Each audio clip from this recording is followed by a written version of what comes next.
Okay, hello, thank you. This is Pax Spanish Main, still in development. It's based upon Lords of the Spanish Main, which is long out of print, 2006. We're in the 17th century Caribbean when the Spanish Main refers to all the Spanish possessions in the Caribbean, which is everything. So player purple is Spain in this game.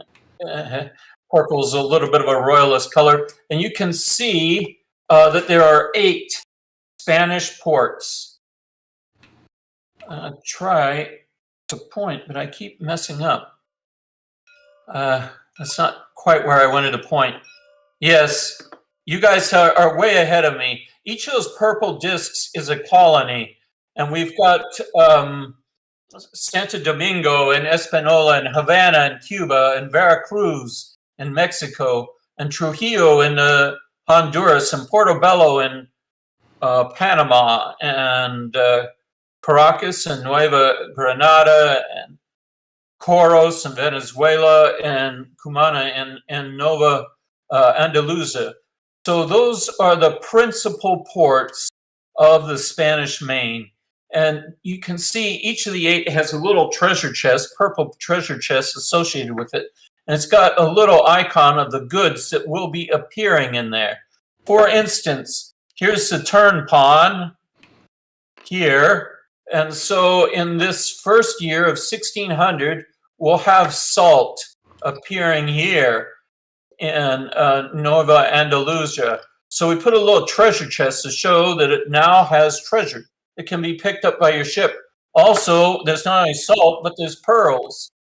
So thank you. Somebody's got the pearls, and they're starting it right there. So we're going to, because of the labor involved in making this treasure, we're going to remove the Indian labor. All these white meeples happen to represent indigenous peoples that are being exploited. And because they've died out from the colony, you've got to exploit more. So we're going to move from Spain, from the same land area, another white meeple so that we can keep the colony going. So you can see that the Indians are going to go extinct at this rate as the game progresses. So there's got to be a way to stop that. And the religious, whoever's going religious, if anybody goes religious, will try to establish missions, make the Indians literate, turn them into citizens, and then they will work for wages instead of dying off as slaves. So on the philosophy diagram here, being religious means going to the right. And if you go to the extreme, the slave trade is made illegal, and then you win the game if you have the Emancipation Proclamation of the Hispanic States of America. If you go up, this is independence. You're trying to become an independent nation, free of the tyranny of Spain and taxation without representation. So you can win if your pawn goes all the way up to there. And it looks like we've got Corlin in the game too. All right.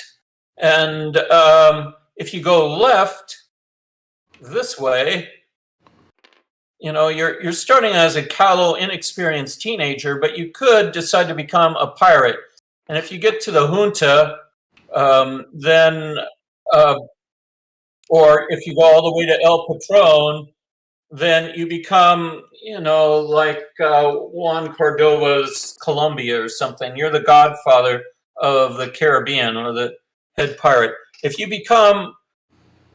go to courtier route, the most royal, you can go down. And this would win if all of these chests, all the war coffers for the 9 Years' War are filled with chests. So now I want to talk about your playmats for a second, and I want to look at the British one first. The rest of them, except for Spain a little bit, are the same, but you can see that you've got 2 slots to the right to hold your tableau cards, and they're ships, up to 3 of them on the upper right, and you've got peerage or your royalty deck on the lower right. So ships are all stored in this ship deck here. Let's see, yes. So all the ships are there. And all the royalty is here. And if you can play these cards for various effects, but if you play it for peerage, it'll go into your tableau in the lower right. And any ships that you get will be captains who are working for you in the upper right. So at the moment, you also have what's called hand limit and reach. And you can see that if you take away a token like this one, then your hand limit increases. They're all say +1 underneath it. And the more tokens you take away, the better your hand limit will be. And the more tokens you take from your reach, the better your reach will be. Now, hand limit, of course, is how many cards you can hold in your hand, but it's got a second effect, which is more important in the game. And the second effect for the hand limit is how many petards you can blow up. Now, petard is just a name for an explosive. If you know your Shakespeare, I think it was Hamlet who said, hoisted by my own petard. In other words, he blew up a bomb and he got hoisted or blown up by his own bomb. And in this, it's like a one-shot in Pax Ren, in that if you blow up a petard, that means that the card is discarded, and it's like a one-shot effect. Now let's look at these cards here, and I'll try to show you what I mean. The card here is a royalty card, and it's got 1 petard here.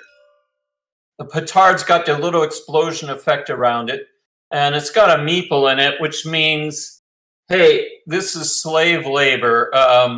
He's able to, in the slave market, give you labor to keep your colony going. But it's also got a icon here, which is perhaps more significant.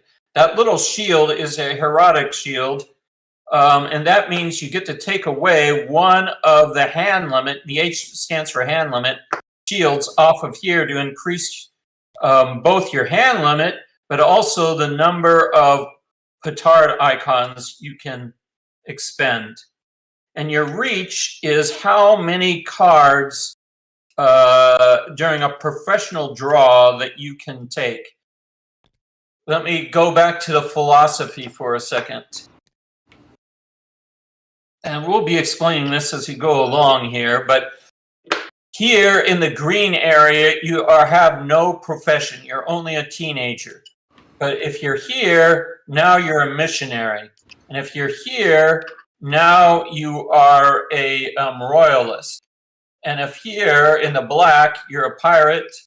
And if you're here, you're a colonist. So if you are in a profession, then you're allowed to draw a number of cards from your profession deck. Like you can see the purple here, the royalist, is tied to the royalty deck here. And the pirate or deck is tied to the ships here. And the colonist deck is tied to the colony deck here. And the religious deck or the missionary deck, the missionary career profession is tied to the mission deck here. So your reach is very important because if you increase your reach, then you'll be drawing cards, more cards. And your hand limit is also really important. You'll be able to do more actions in your turn. All right. So that's the basic part of the game. I can talk a little bit about. Damn it! I have some questions. You have some questions. Yes. What is the difference between this and this? The shield versus the circle? Yes, that's a good question. I have to start Spain with 3 extra shields on there, but we don't have enough shields in this module. You can copy. You can copy them. Just Control C, Control V, copy paste. Oh, really? Yeah. Let me try to do that. Control C. You want to highlight them, and then you hit Control C, and then you press Control V, and you copy them. Okay.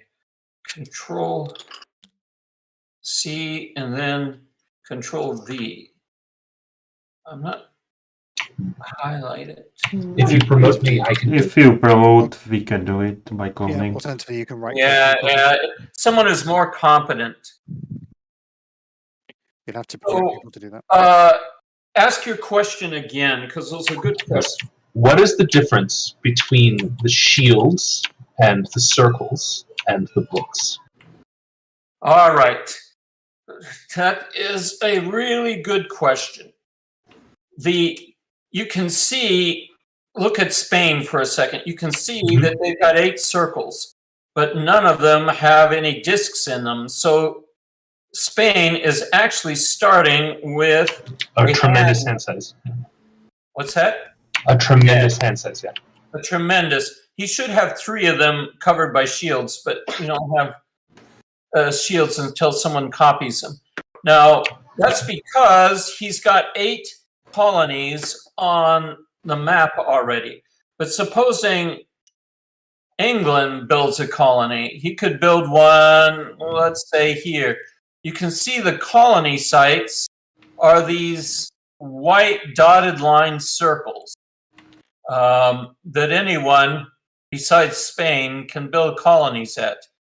And when he builds a colony, he leaves in a +1 uncovered. So his hand limit is now, since he's got 2 uncovered, is 2 instead of 1.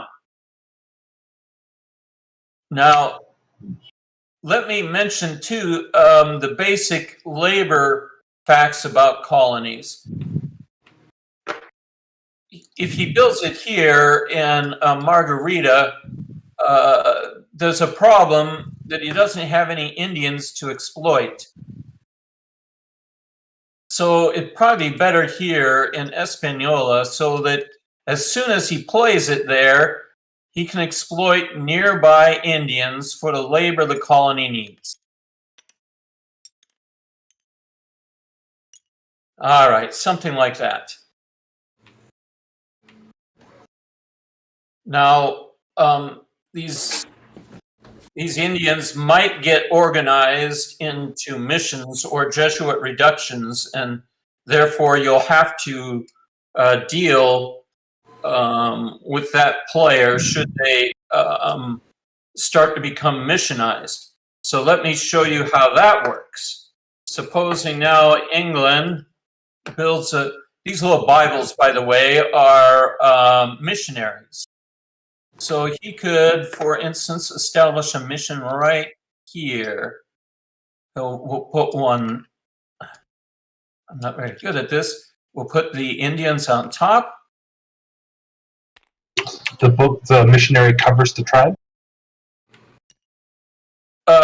Yes, the book will cover the tribe, and the little mission, the little indigenous meeple goes on top. Now, if you were to establish a now, if you were to establish a colony here, at this point, you could take this labor and martyr this missionary. Basically, you stole the Indians and you killed off the missionary. Martyrs give the owner a benefit. They're able to take one free card off the top of any deck. But to prevent that from happening, the missionary should try to get a card that has a book petard on it. And I don't happen to see one here, but there are, especially in the mission deck, I think, and maybe in the colonist deck, there should be some that have oh, very good, you found one right there. So let's say that you had a mission in Venezuela. So I'm going to put one there. The mission is in Venezuela. You've got it there. So you're going to take this, and let's just say you can, because your hand limit is 2, let's say it's 2. Then you're able to use 2 of these. So you could use 1 to establish another mission. That top right one is another missionary, and you could place that somewhere on the map. And then you could use the book to either educate the Indians in that same mission or another mission that you have. And to do that, you take away the white meeple and put your color meeple there, and now they're a citizen. Okay, someone's already done that because they're faster than I am. And citizens are different. They have to be hired. They can't be enslaved. So he will have to pay you. The colony owner who establishes a colony here, if he wants your labor, he will have to pay you for this labor. I think he pays 1 gold. It can't be refused. And if a missionary loses a meeple due to employment, then we get to place a cathedral on top of him. And a cathedral is able to give off labor freely. So in the far right victory conditions on there, Emancipation Proclamation, if you have 2 cathedrals, you win the game, if you can get down to this far right position. So this is, that was a very good question. And is there any other intelligent questions like that? So I have a question on the one-shots. Yes. Is it that your hand size is how many one-shots you can activate if you throw away the card? Correct. So at the start of the game, Spain can activate all the one-shots on a card when they throw it away. And practically, I don't know that cards have 4 one-shots. As soon as you have a hand size of 4, you can activate every effect on a card. Correct. Okay. All right. Is there any other questions? Does the Amsterdam Entrepot mean that on the first turn you can activate as many one-shots as you like? The hand limit is not enforced. However, your icon limit is still enforced. But that's a good question. What's the It would make that very first turn kind of extra dynamic, but okay. Can you employ your own educated citizen in your own colony to build a cathedral? Clearly, you'd only pay yourself 1, but you don't gain that benefit. But that's all correct, except for the caveat that you don't pay yourself in this game. You have to pay the pool. Oh, you have to pay the pool. So it really is beneficial to get someone else to get it because you make a cash as opposed to spending a cash. Correct. Okay. I should mention, too, something about ship movement before we go much farther. Everybody will be starting with 2 haven cards. And let's just flip over one of them just to show what it looks like. The important part is the name of the haven. In this case, it's the font is blown up, but Isla Varouche.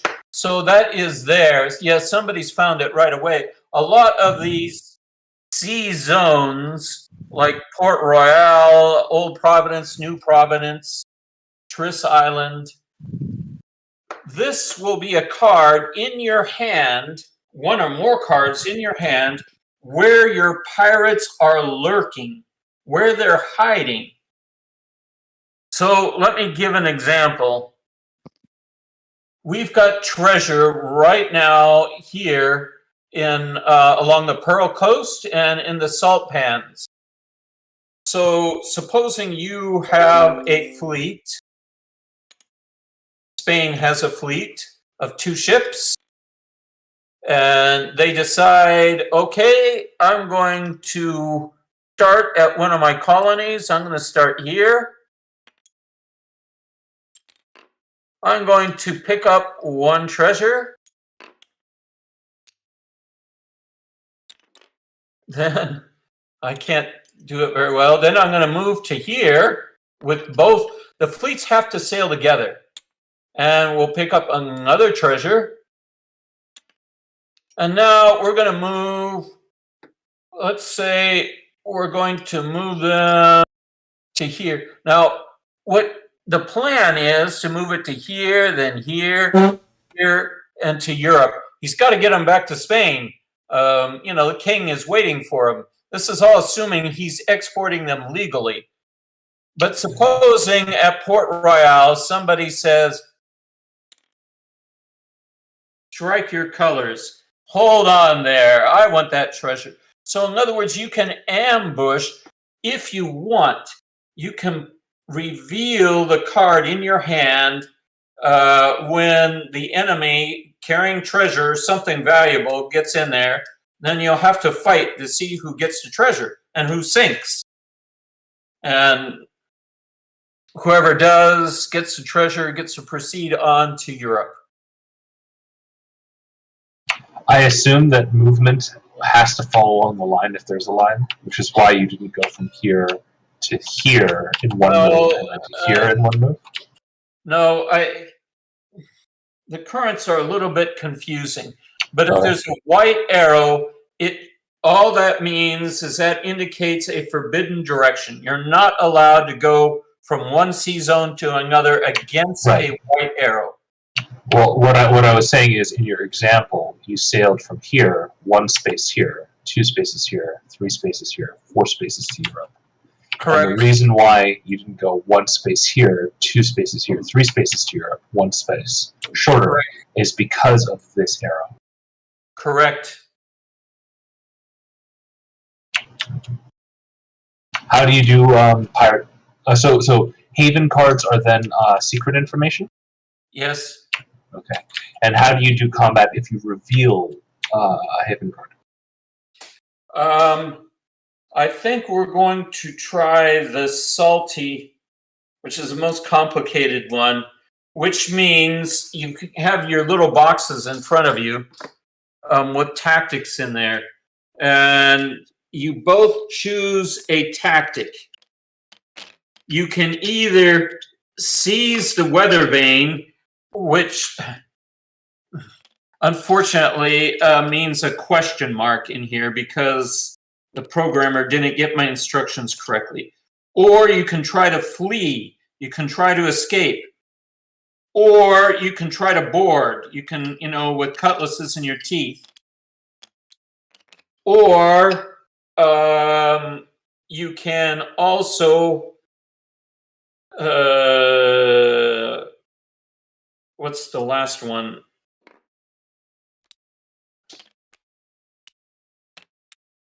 I guess So surrender. is it these 6 are all options for combat?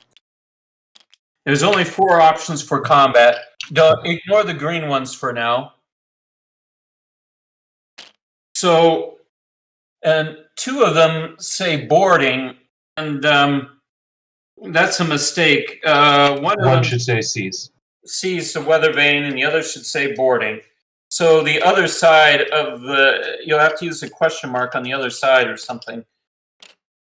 So, any rate, I apologize for that glitch. But let me just go through what might occur in this salty sea battle. First of all, you go through only 1 round of combat, and whoever loses 1 ship.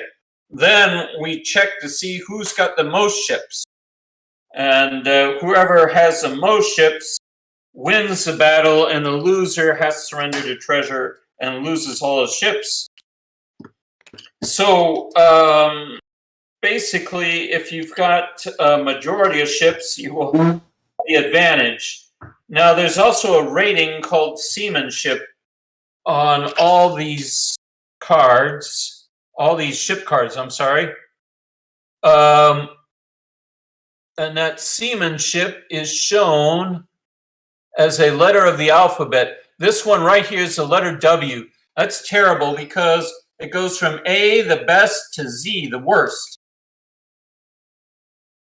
So in a battle, if both players try to seize the weather vane, in other words, get into the wind advantage, the one with the better seamanship will win. Now, if they both try to board, the numerical advantage in boarding goes to the least loyal player. So the one farthest up on the track will win in a boarding action. They've got the most experienced boarders, the most colonists, as it were. So if both players take boarding, then the least loyal. If both players take weather vane, the best seamanship will win.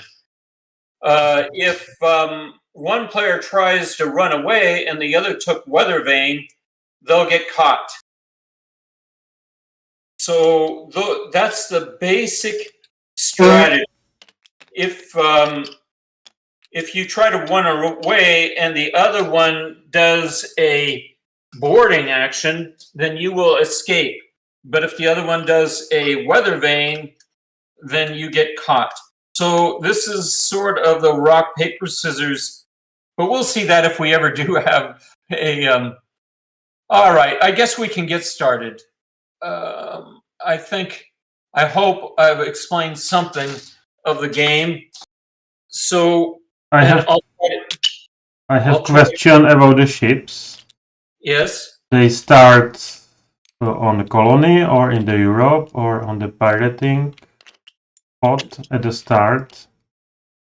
So the rule is right now that if you have ship tokens in the pirating square in the upper right corner of the map, they'll be lurking at any or all of your havens that you have in your hand, if you do have any in your hand, so that you can spring them and ambush someone as soon as someone enters your haven. However, if on your sail phase you want to move something, you want to go pick up treasure or something like that, you want to do something, you want to pick up slaves for your colony that needs labor, then you will have to start at some colony as a naval base. You should start at your own colony if you've got one, but if you don't, you'll have to talk to Spain or some other colonist who's got a colony and say, hey, I need permission to start my fleet here. Can I give you a gold piece? Or can I give you half the treasure when I get treasure? That sort of negotiation. Okay. Is that understood? All right. So if I am first player, I moved to Europe with my ships, and I cannot pirate anymore, right? Right, not for that year, no. Are there any ways to win the game other than these four ideological things? Yes, there. If nobody manages to, well, first of all, I should mention the dove really quickly.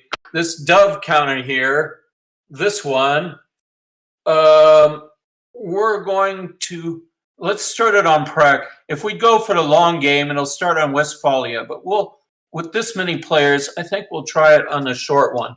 That means as soon as the turn gets to the dove, then we'll end it on the next sail phase.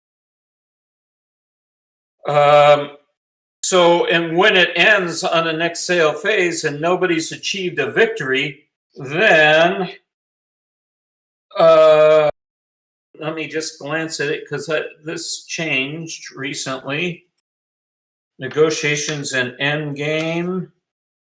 Game victory. Okay, it's called a token victory. On the next sail year after the dove, nobody's achieved an extreme philosophy victory. The player with the most tokens of their color on the map wins. Okay, so let's get started. Let's place treasure. Somebody place treasure on the salt and pearls for me. Phil, can you promote me? Can you right-click on the purple name Echomancer and then say promote this person? Yes, I'm right-clicking. Left-clicking. Left. Left-click? Left-click, sorry. Oh, yeah. All right. You're promoted. So these three shields should cover these three, right? Correct. It actually doesn't matter which ones they cover, but yes. Now, what happens if I lose the 6th colony? I don't know how to lose colonies, but I assume that if I lose them, they come back here. Correct. If I lose the 6th colony, does that piece get removed from the game, or? That is true. It gets removed from the game. All right, let's begin. So we placed the two treasures, and we've taken away the labor for them. So that's all there is. So for this turn, and we go on to the auction phase. Now we're in a war, the Anglo-Spanish War, and during war, it's a religious war, so it's the most righteous player that goes first. And in case of a tie, it's the most loyal player. So you can see that's written here. First if war, or first if Pax. So the most righteous and loyal player is Spain.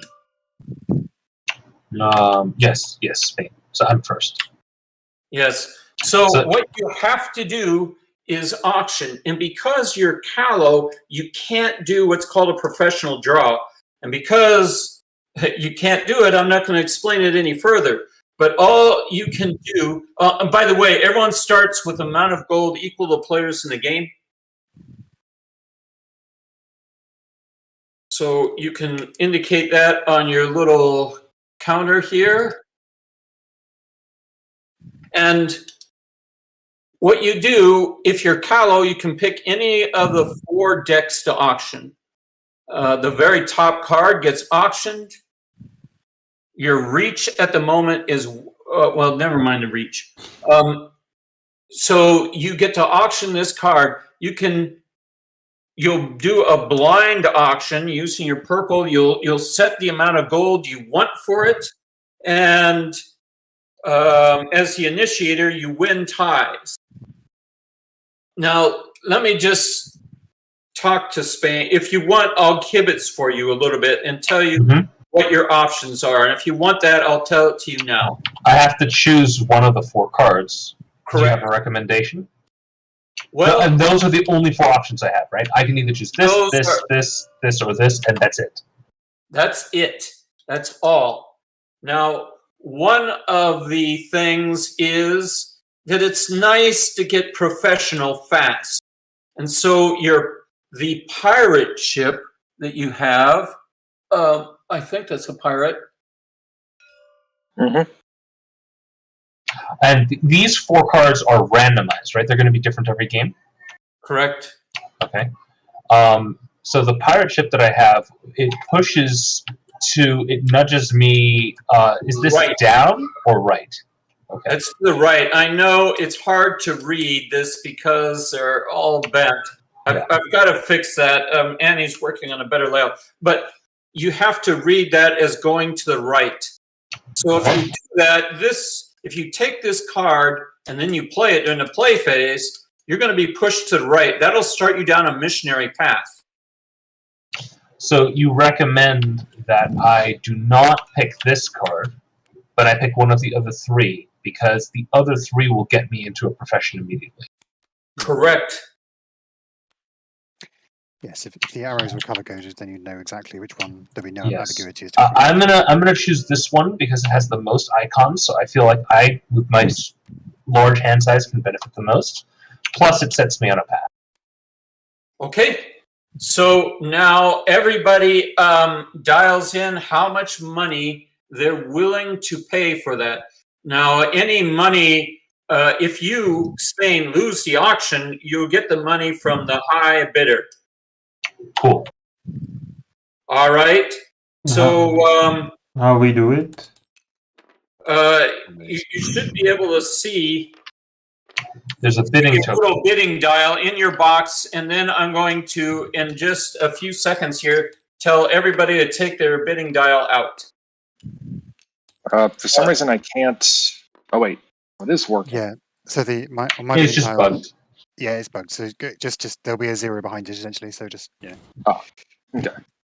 All right. I guess everyone's ready? Mm-hmm. Oh, Go ahead. Wait a moment.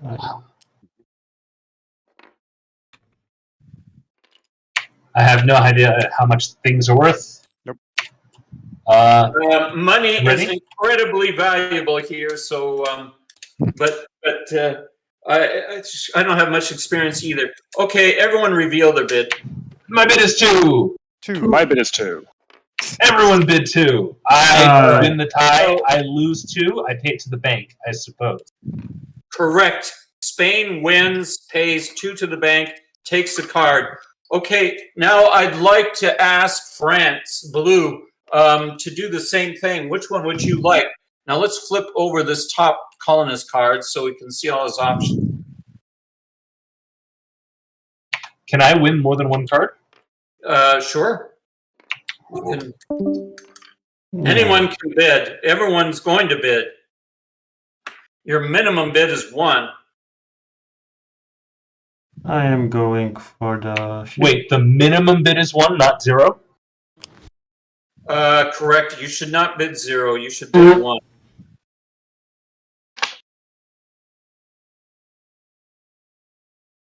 Yeah, I want to have the ship.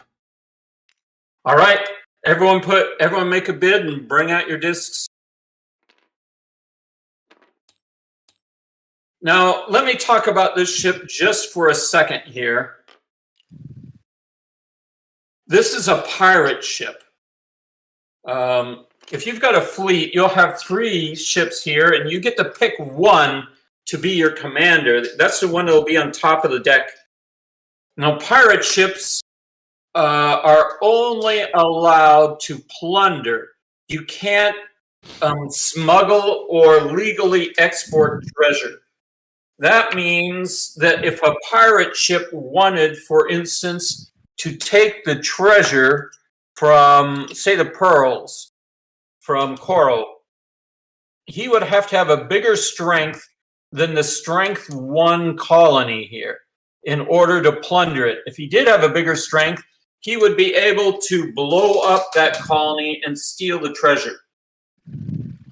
So that's what plundering does. But if he was a smuggler, and you would be able to tell that by the lower left corner of the card, it would say smuggler.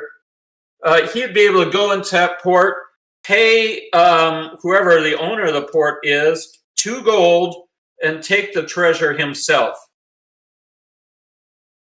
Now, if he was a conquistador or a privateer during war, and it is during war right now, can only plunder just like a pirate. But if a privateer is during peace, a privateer can legally export it as well. And legally export it means to take the treasure and put it here in the war track. Let me try to show that. This is a track of 9 treasure chests, and when it's full, the 9 Years' War is completed, and whoever the most loyal player is will win. All right, and if you take the treasure and put it into the treasure chest, we're going to try a commission of 3 gold. They will pay you 3 gold for the service of taking the treasure to fund the war effort. I have a question. Yes. As soon as I win this card, do I move from the arrow? No, you only move it if you play it into your tableau. You can always sell it for 1 gold from your hand. I see. So I should put this in my hand. If once you win it, yes. Let everyone flip over their bid. Let's see who won. 1. 2-1. So it looks like the Dutch player gets the pirate. No, I think my bidding token is broken. It is not showing. So it is kind of screwed. But if you go -5 and go to 0, you can add like a 1, 2, 3, and there'll be a 0 behind it. But it's Because I was bidding 2. Oh. Broken someone. So it's either the Dutch or the French, and the French win automatically. So Yes, because they initiated the bid. So they pay the pool. They pay the pool 2 gold and take the card. So we're going to go to Courland next. And because I am a professional colonist, I can just draw the top card. Correct. Which I will. Because my reach is 1, I take only the top card. Correct. Now we're going to go to England. So I think I'm going to auction the title, the grandee title. Now the H is hand size? The H is hand size. So if you play this card, if you're allowed to play it, then what you'll do is eliminate a shield in the hand reach, and that'll increase your hand. But not your reach. But not your reach. And you can only play it for peerage. It's called for peerage if in this case, you are the most loyal. Now, the important part here is that little moniker that says the most loyal underneath it. That means you've got to be the furthest down. In this case, it's not it's got a downward nudge on it. So you can apply the nudge and then see if you meet the condition. But England can't nudge down at the moment. He would suffer mutiny. Suffering mutiny really has no effect if you're callow. It only has effects if you are a professional. Now, when you're young, you're allowed to make some mistakes. Yeah, I guess. So everyone's got their bid out for this peerage. Now, no, one more. So at the moment, nobody is the most loyal, and this card won't get them the most loyal. So they'll have to hold it in their hand for the right moment. They don't have to. They can also play it for its nudge, or they can play it for its petard, which gives labor to colonies that need labor. or it can be sold, of course. But flip over the card. Now the minimum bid, by the way, is 1, but Even if you don't want to bid. I did 3, baby. Well done. Phil, are we? Do we need to have bid 1 even if we don't want this card? well, bidding 1 is the same. If you didn't initiate the bid, bidding 1's the same as saying no bid because you're not going to win. England gets 3 cash. I lose 3 cash. I get the card. Okay. Now we'll finally go to the Dutch player and ask which one you want to bid on. This one. Unloyal scum. Does the pirate card get flipped instantly like our frontier? No. I have to bid 0 because I have 0 cash. Well, no, you have to bid 1, so if you somehow won, which you won't, you'll go to debtor's prison. Ah. Now, I should mention, too, that in order to pay for a card in auction for your bid, you'll have to sell off cards. If you bid more than cash you have, and you got to sell off cards in your hand for 1 each. However, Haven cards are not... everyone should take 2 Haven cards into their hand, by the way. I'm sorry, I forgot to tell you this.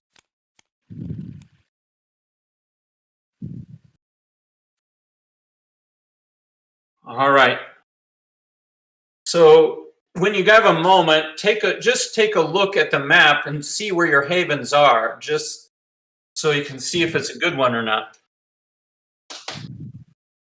And there's also petards on your havens, and I'll explain those a little bit later, so have a little patience. All right. So we're going to flip over this last pirate, or I'll try to see if I can do this. I already moved the card over here. Oh, I'm sorry. We haven't bid on this yet? I'm sorry. It's getting late for me here. Everyone show their bid and see who got it. 3. Sweet. So Holland wins. The Netherlands wins. They spend their 3 and grab the card. And now I'll flip over this pirate. All right, and we go into the play phase. And we're going to be starting with Spain. If I play this card, then I do not get the Council of Indies because I'm not the most loyal yet. Correct. Correct? So I begin by playing this card. Yeah, but I want to tell you another option that you have before you start playing those cards. And your other option is to start your move by playing or discarding to the Haven deck, available Haven deck, upper right of the board. Start playing your Haven cards and blowing up those petards. Now, what do they do? I'll try to describe the icons. I hope you can follow along. All of the Havens will have a little spyglass on them. If you choose this icon, that just means, hey, I intercept you in the high seas. I already explained how that's done. But there are some other icons. In other words, so it's 2 other icons on these cards which are of interest. And I'm sorry, I'm writing down a note here, something not per card. So one of them, some of you may see a petard, with the little explosion center around it, with a heart in it. This is called romance. And so you've had some sort of youthful romance. This allows you, if you discard it for the romance, to move to any callow spot.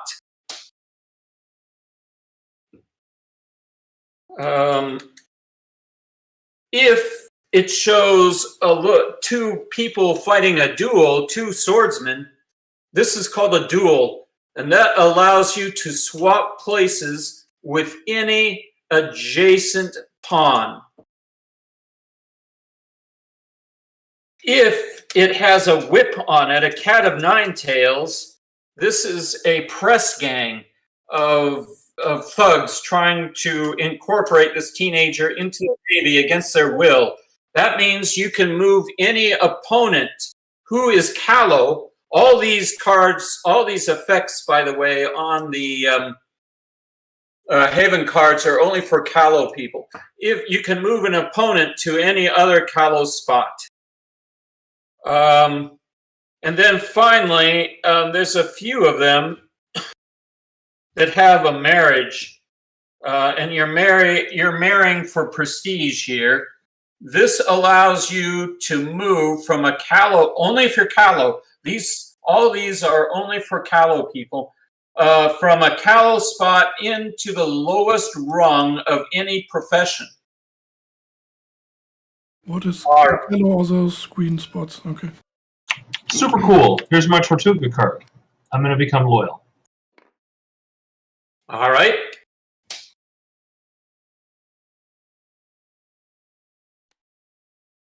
A nice royal marriage. So the card automatically gets flipped over into this available deck, by the way. So I'm going to try to do that. So it's going to be the bottom of the deck? Or is that shuffled at the start of the turn or something like that? Every time someone draws, they have to shuffle it.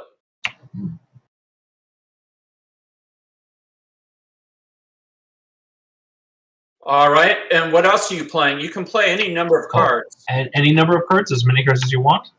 So Yes. I'll also play this card, which means that I am loyal, so I get the Council of the Indies. I have no idea what it does. Yes. So that gets played into your peerage, which is the lower right corner there. And that's super cool. Now everybody who talks to you has to address you as Grandee. And bow 2 times. And my tithe is doubled, whatever the tithe is.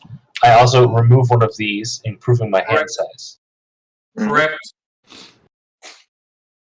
Whoever gets citizens, you get 1 gold for tithing from each citizen, or 2 gold Right. if they have to say Grandee and bow 3 times. All right. Also, do I get 1 more royalty point? Yes, I think so.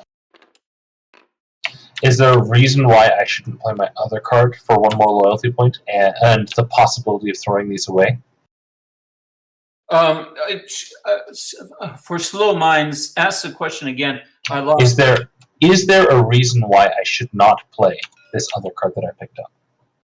There is no reason that I can think of. Normally, you play all your cards right away. Except for hidden Pirate Haven cards. Oh yeah. The private your So Haven. I'll play this card for another loyalty point, I guess. And I can then... When can I throw a card away for its icons?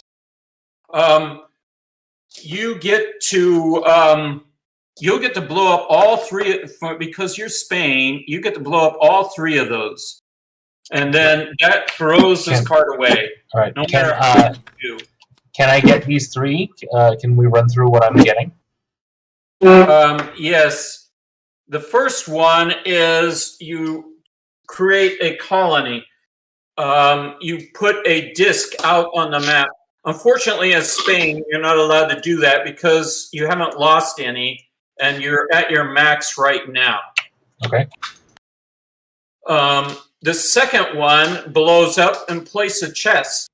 So you get to place a chest at any colony you wish. That will take away labor. Wherever you put it, though, it will take away labor. Okay, I guess I'll put 1 here. All right. So take away 1 labor. All right. And the third one establishes a fort, makes a colony stronger. So the forts are these star-shaped things. And you want to pick I think you want to pick either Veracruz or Caracas, because those are the ones that get treasure the most often and they get rated the most often. In my opinion.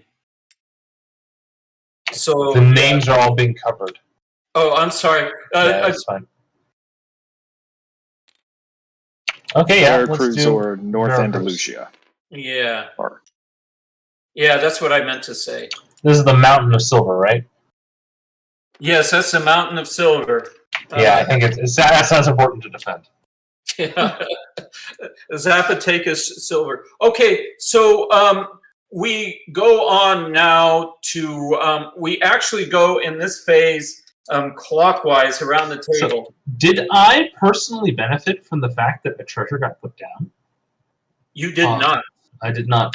Is it okay if I put this treasure over here, so it's at least in the defended spot? It's okay by me, yes. In which case, yeah, that guy needs to go over here. Yes, that's exactly so. so going clockwise from Spain, it's now the Dutch's turn. Okay. Okay. You know what? I'm gonna do it the other way around. This is gonna get it, and then I'm gonna put the fort here.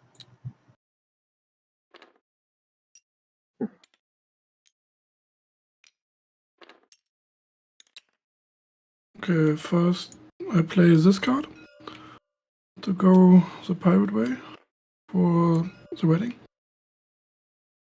Mhm.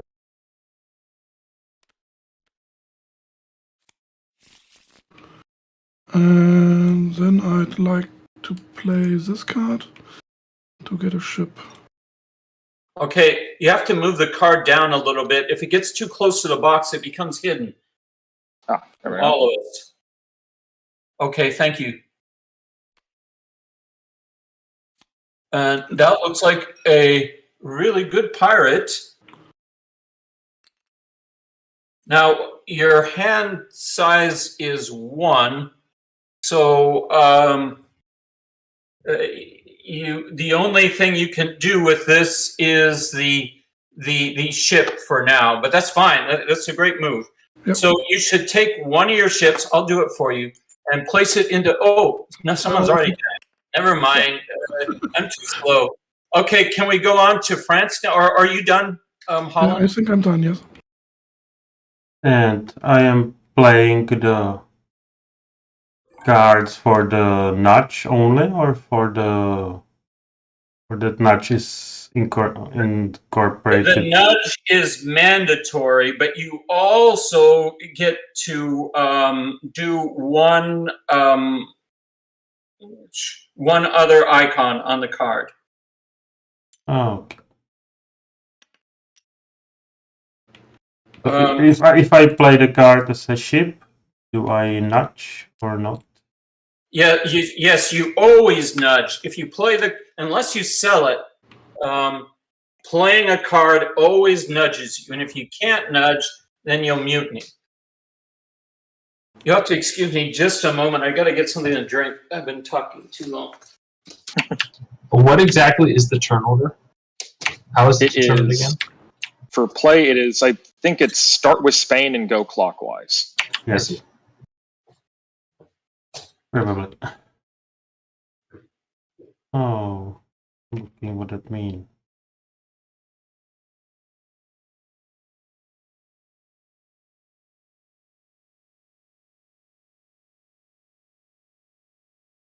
So I am playing ship.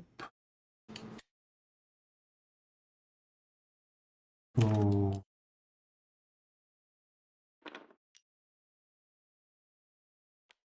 Pirating. Mhm. And moving to right. Interesting. We have all 4 professions. And I draw the heaven for going pirating. What's the difference between the east ship and the west ship? It's not East and West. It is E rank and W rank. Oh. A rank being the best, Z rank being The worst. can't swim, I guess. Then You can swim. You just lose the swimming tie to everyone else. Exactly. And we board with the Dutch. We should probably draw the heaven card. I do think it's a little bit. Oh yeah. I do think it's a little bit confusing about the directions on this because Okay, I'm back. the fact that I can go left but I can't go down from here. Yeah, this little diagram here explains how the left, right, up, and down work. Yeah, I could do with some more arrows on the things. I think. Like if they were So arrows wait, here. right now England cannot go down. Yes. If you go down, You'd you have have to go- mutiny. Yeah. Left or right or up. What? Okay. Yeah. It's a bit strange, but basically it's like you're moving from the face of the square.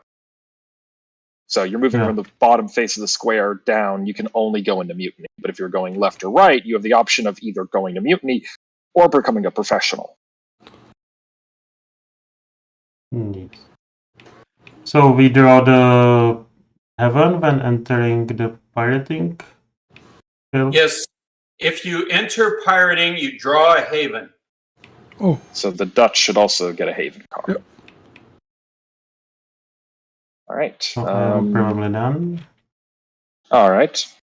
So I will play the Elise Bayman, Peter Ballas Wallace, to build a colony here in New Edinburgh.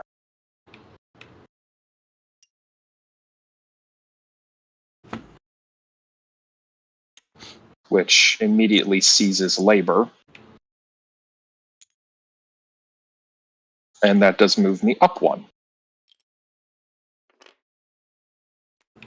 So this is put to the colonial discard pile. And I still only have a hand limit of 1, so I started a hand limit of 1 at the beginning of my turn, so I have to play down still. Yes. But both of these cards are not useful to me, so I will just liquidate one of them. I'll liquidate this San Martin haven. Are the heaven card counted for the hand limit? They are counted for a hand limit. And they are not worth anything if sold. Oh. Well, in that case, I just liquidate, and that also means that the Dutch and the French need to get rid of some cards. Oh, wait, no, we don't, because... there's no hand limit, so I can just keep this in my hand. Yeah. Yes. Thank you, Amsterdam. Yes. All right. Why do you have no hand limit? And the hand Because limit. of the Amsterdam Entrepot. No hand limit this year. For So- every player. So, England. Yes. So I don't have any hand cards. I've only got the 2 haven cards, which I can't sell. There's no point getting rid of. I don't particularly want to do the one shots, so I think. All right, so let's go on to sailing. Yes, so the Dutch and French sail. And it's, I have no boats, so I will pass. Yeah, well, we start with France, actually. Yeah, because it goes back to the Yeah. righteous and loyal turn order. Where does it say that? If you see right here, Says for auction, turn order, for playing cards, clockwise order, for sale, turn order. So my ship has a stage of 1, which is not enough to do anything, correct? well, first of all, is it a pirate ship?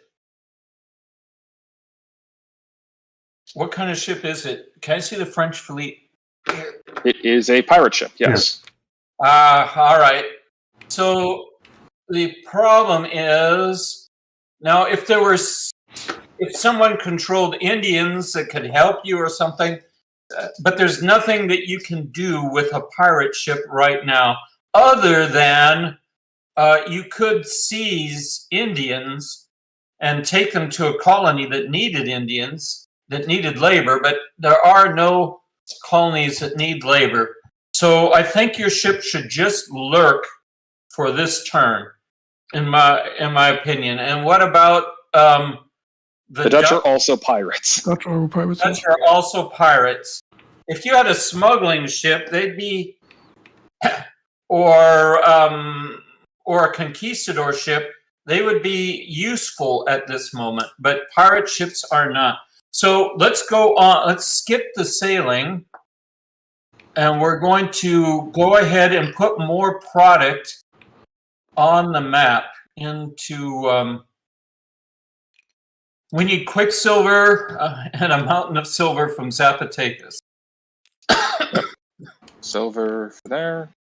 That's You removed the labor. yep. So we're going to go into the auction phase. And There should be 6 dead. Oh wait, no, this is right. Wait. Oh yeah, this is right because 2 dead, and then 1 because of the chest. So okay. All right. So France, you're the most righteous. You get to auction first. Now, let me say your options now. Of course, just like you're in a Callow, you can auction any of the 4 decks, but you've got a 5th auction because you're a professional. You can draw as many mission cards as your reach. And your reach at the moment is 1. So you... yes, your reach at the moment is 1, so you can draw the top mission card without spending money on it, if that's what you want. Or you can auction off any of the decks you want. One question first. Yes. Are the slaves killed by producing goods or not? They are. For producing... They were. Yes. Yeah, we removed labor for all of them. But not now.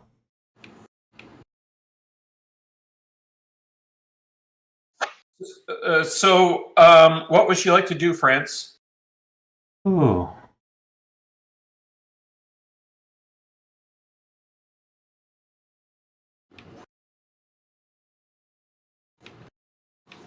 I can draw from here. Correct. Would it be the top card? Yes. Oh. This war chief, by the way, is a legend. I consider anyone whose face is on currency to be a legend.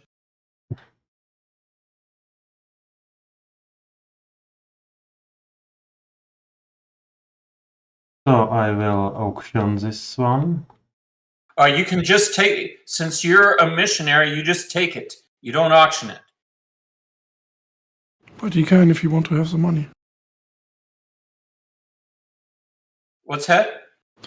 But he can auction it if he just want to have the money card. Yes. Yes. He can certainly auction it. If he wants to auction it, he can. I will.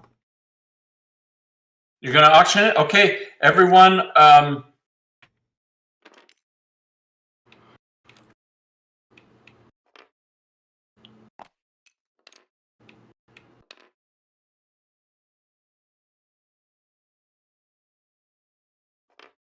All right. I buy it for 2. All right.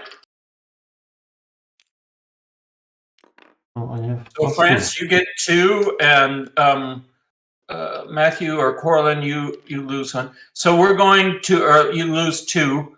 So we'll go to Spain.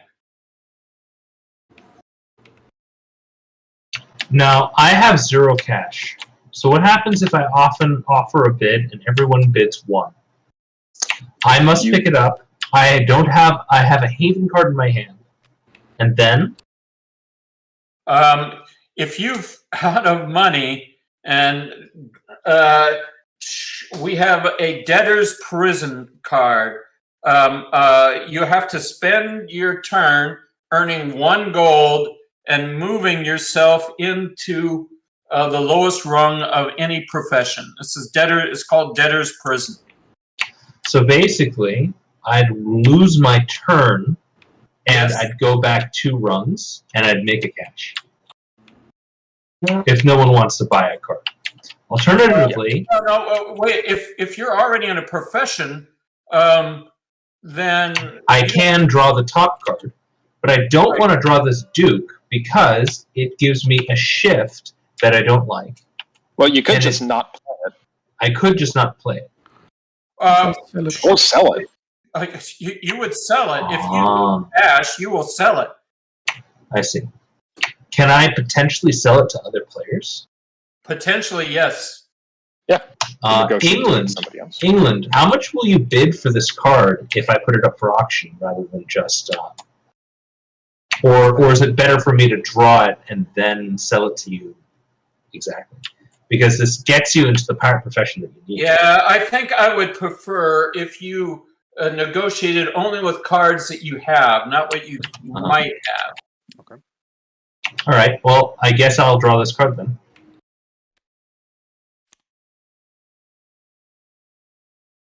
Ah, the Maroon King. I am interested in selling this card. Obviously, I can throw it away for 1, so... I'll just leave it out here so people can look at it. Double check some of the. Yeah, it's people who are interested in a left nudge, like Holland, might be interested in this card. One shots there? All right, but I'd like to. What say do these now- one-shots do, by the way? The top one means that if you, for any player that has up and right cards on their board, they have to discard one or the other. Right. This is. It's like a strife in Pax Porfiriana. Yeah. It's an Inquisition. The other one, Spy, means that you can discard this to block someone else's one shot. Oh, so this is actually pretty valuable for me. Yeah. But if I do this, then do I get the shift? The shift is automatic. The shift is automatic no matter what you do, and you'd have to pay a gold to quell the mutiny. Mhm. So probably, I'm guessing this card's just going to get sold. However valuable those petards are, you need money more. But what you really need is to get ships so you can start getting chests into the war, into your war chambers. So you desperately need ships at this point. So you got to be, Also a pirate ship. yeah, you got to be saving up for that. If you can get citizens, they'll give you money too. But I'm sorry, Corlin. Also, I was going to say, but in addition, that if you use a ship at your own port, it's you can use it as any legality. So you can do legal exports or smuggling at your own colonies. So I don't for know the how Dutch and either of those French, work, but okay. Yeah, it's we'll see. It'll become apparent pretty soon. But Corlin, have you done yes. your? Well, no, I'm going to put the Maroon King up for auction. Okay. Now this peerage says least loyal, so that means you actually, as the least loyal player, could actually become the Maroon King with this. So this is pretty valuable for you. Who's the least loyal? That would be me. The highest, the farthest from loyal, which is the purple, is the least loyal player. Purple, you forgot to flip your... Well, I'm gonna have 0 cash, so I have to. Oh, well, bid a yeah, one, I right? guess so. It's kind of obvious what you're bidding. All right, and reveal. 3 bid. I win. Overpaid for it, but I wanted to make sure I got it.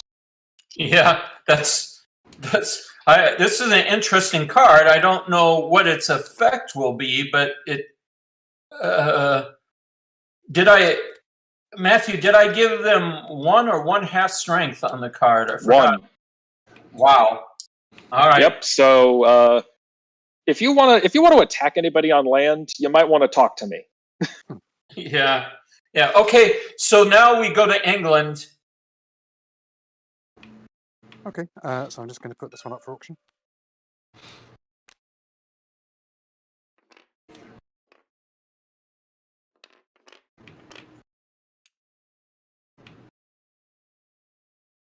Although actually, one thing you can do is you can bid more than how much cash you have on hand. You'll just have to liquidate cards to pay for it. So, for example, Spain, you could, if you wanted, bid 2. It looks like. Yeah. I'd have to liquidate this card, though, right? Yes, Can that you card tell me- and the card in your hand. What does this? And I can't liquidate the Haven. What does this one shot do? It adds 1 slave labor, 1 white meeple to a colony that doesn't have any labor available. So basically, you're importing African slaves. Right. There is no such colony at the moment, so it's not useful at this moment in time. Yeah. I have a feeling that card's going to get sold too. The English win. And pay 2. We finish with the least righteous, the Dutch. So Dom, go ahead and put a ship in pirating and take a haven because you put a ship in pirating. Oh, no. There's no haven. Now, if there is none, you get to yanker one from the hand of another player. Really? Unseen. So, let's have a look and see who's sensible. I think Spain, since A, we're at war, and B, and B, you got rid of one but not the other. I think I'm going to take whichever one uses your haven card. Wow. It's the smaller one, I believe. Yeah. I will take that. Thank you. Ooh.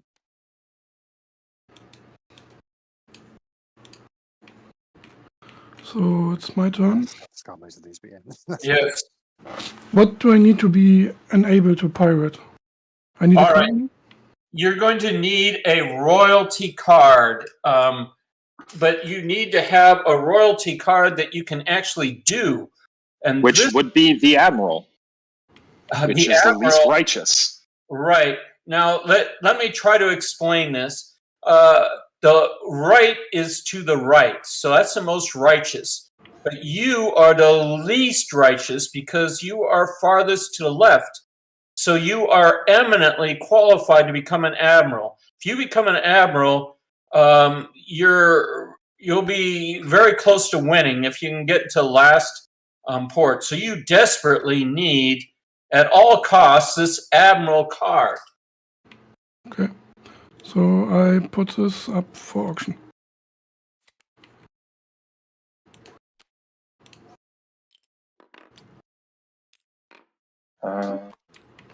I'll be right back. Yes.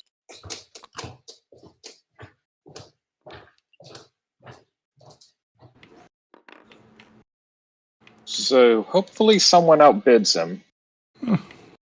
At least I get money. 2, 2. Come on, let's see a 3 somewhere. England, please. That 4. It should say 3 because there's only How 2 many? there, isn't there? Oh, Yeah. okay. So it should say 3. So I didn't realize you had a thing like that. So, All yeah, right. Call it 3. That's enough. To Thank you, England.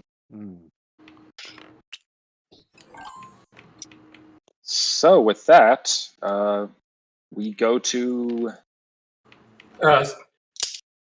play. So starting with Spain. Grandee Spain.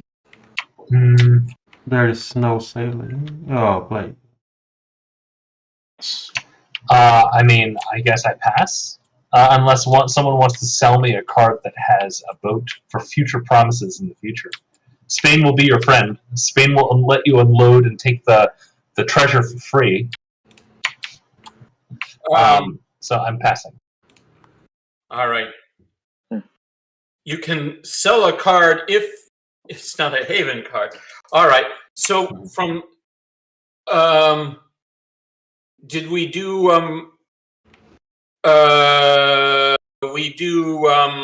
Holland next?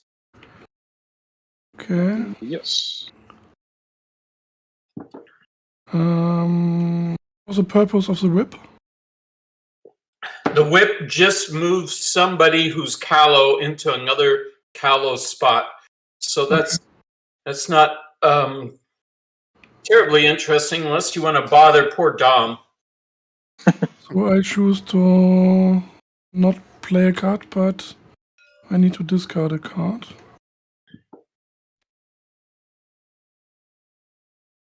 Make sure to shuffle the deck. Yeah. All right. Now we'll go to France. Yeah, I have probably nothing to play. I'm done. But you. You need to keep hand limit. Oh, that's right. So I discard 7 cards, right?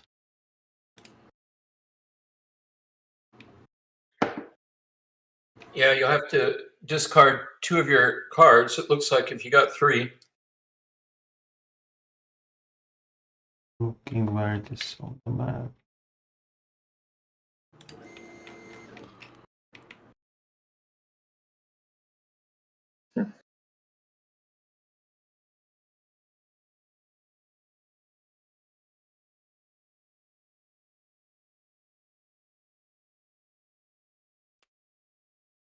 Phil, on this card, the small text also needs to be true to be able to play it. I'm sorry, what was the question? On the Starshine Bar card, none of your opponents may have a reach greater than 1. This has to be true to be able to play it? No. None of your opponents may have a reach greater than 1. That's an ability. If you have the Star Chamber in your tableau, in order to do that, you've got to be the least righteous. God, this is another great one for the pirate player for the Dutch. All right, Cortland, I think it's your turn to play. Yes. Okay, so I saw a little bit of the previous game. So with the letters of marque, that allows me to steal a pirate or a ship with pirate legality. Correct? We've changed that to privateer. Ah, okay. So that means I cannot steal either of those ships. Nonetheless, someone might be interested. Would anyone interested in buying this card off of me for 2? It gives you a missionary, which increases your reach, or lets you do a slave revolt.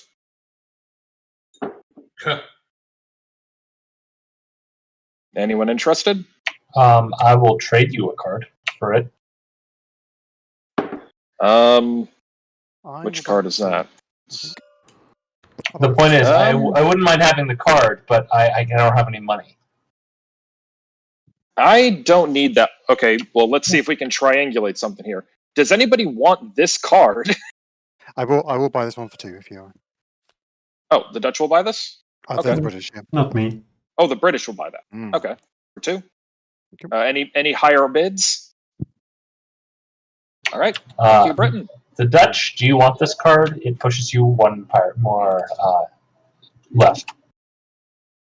No, not yet. But you can only play it if you're most loyal. If you're the most loyal. No, you can also play it for its petards, even if petards don't have any effect. The ability only happens. Oh. So okay. You say not now, but if you don't buy it now, I'm basically going to throw it away for 1 cash, which I'm fine with. It's probably but you have your hand size. I see. We'll talk again next turn. All right. So let's go to Dom. Oh wait, no, I'm not quite done. I'm going to become the Maroon King. Right. I control all white meeples with a strength of 1 each. This would cause a mutiny, but I pay 1 to block the mutiny. And I keep my 2 cards because I now have a hand limit of 2. Also, I now have a reach of 2.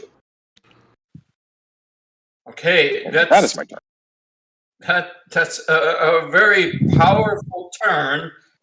Okay, Dom, what's So what's this is gonna your be- response to the Maroon King? You're surrounded by grandees and Maroon Kings and pirates.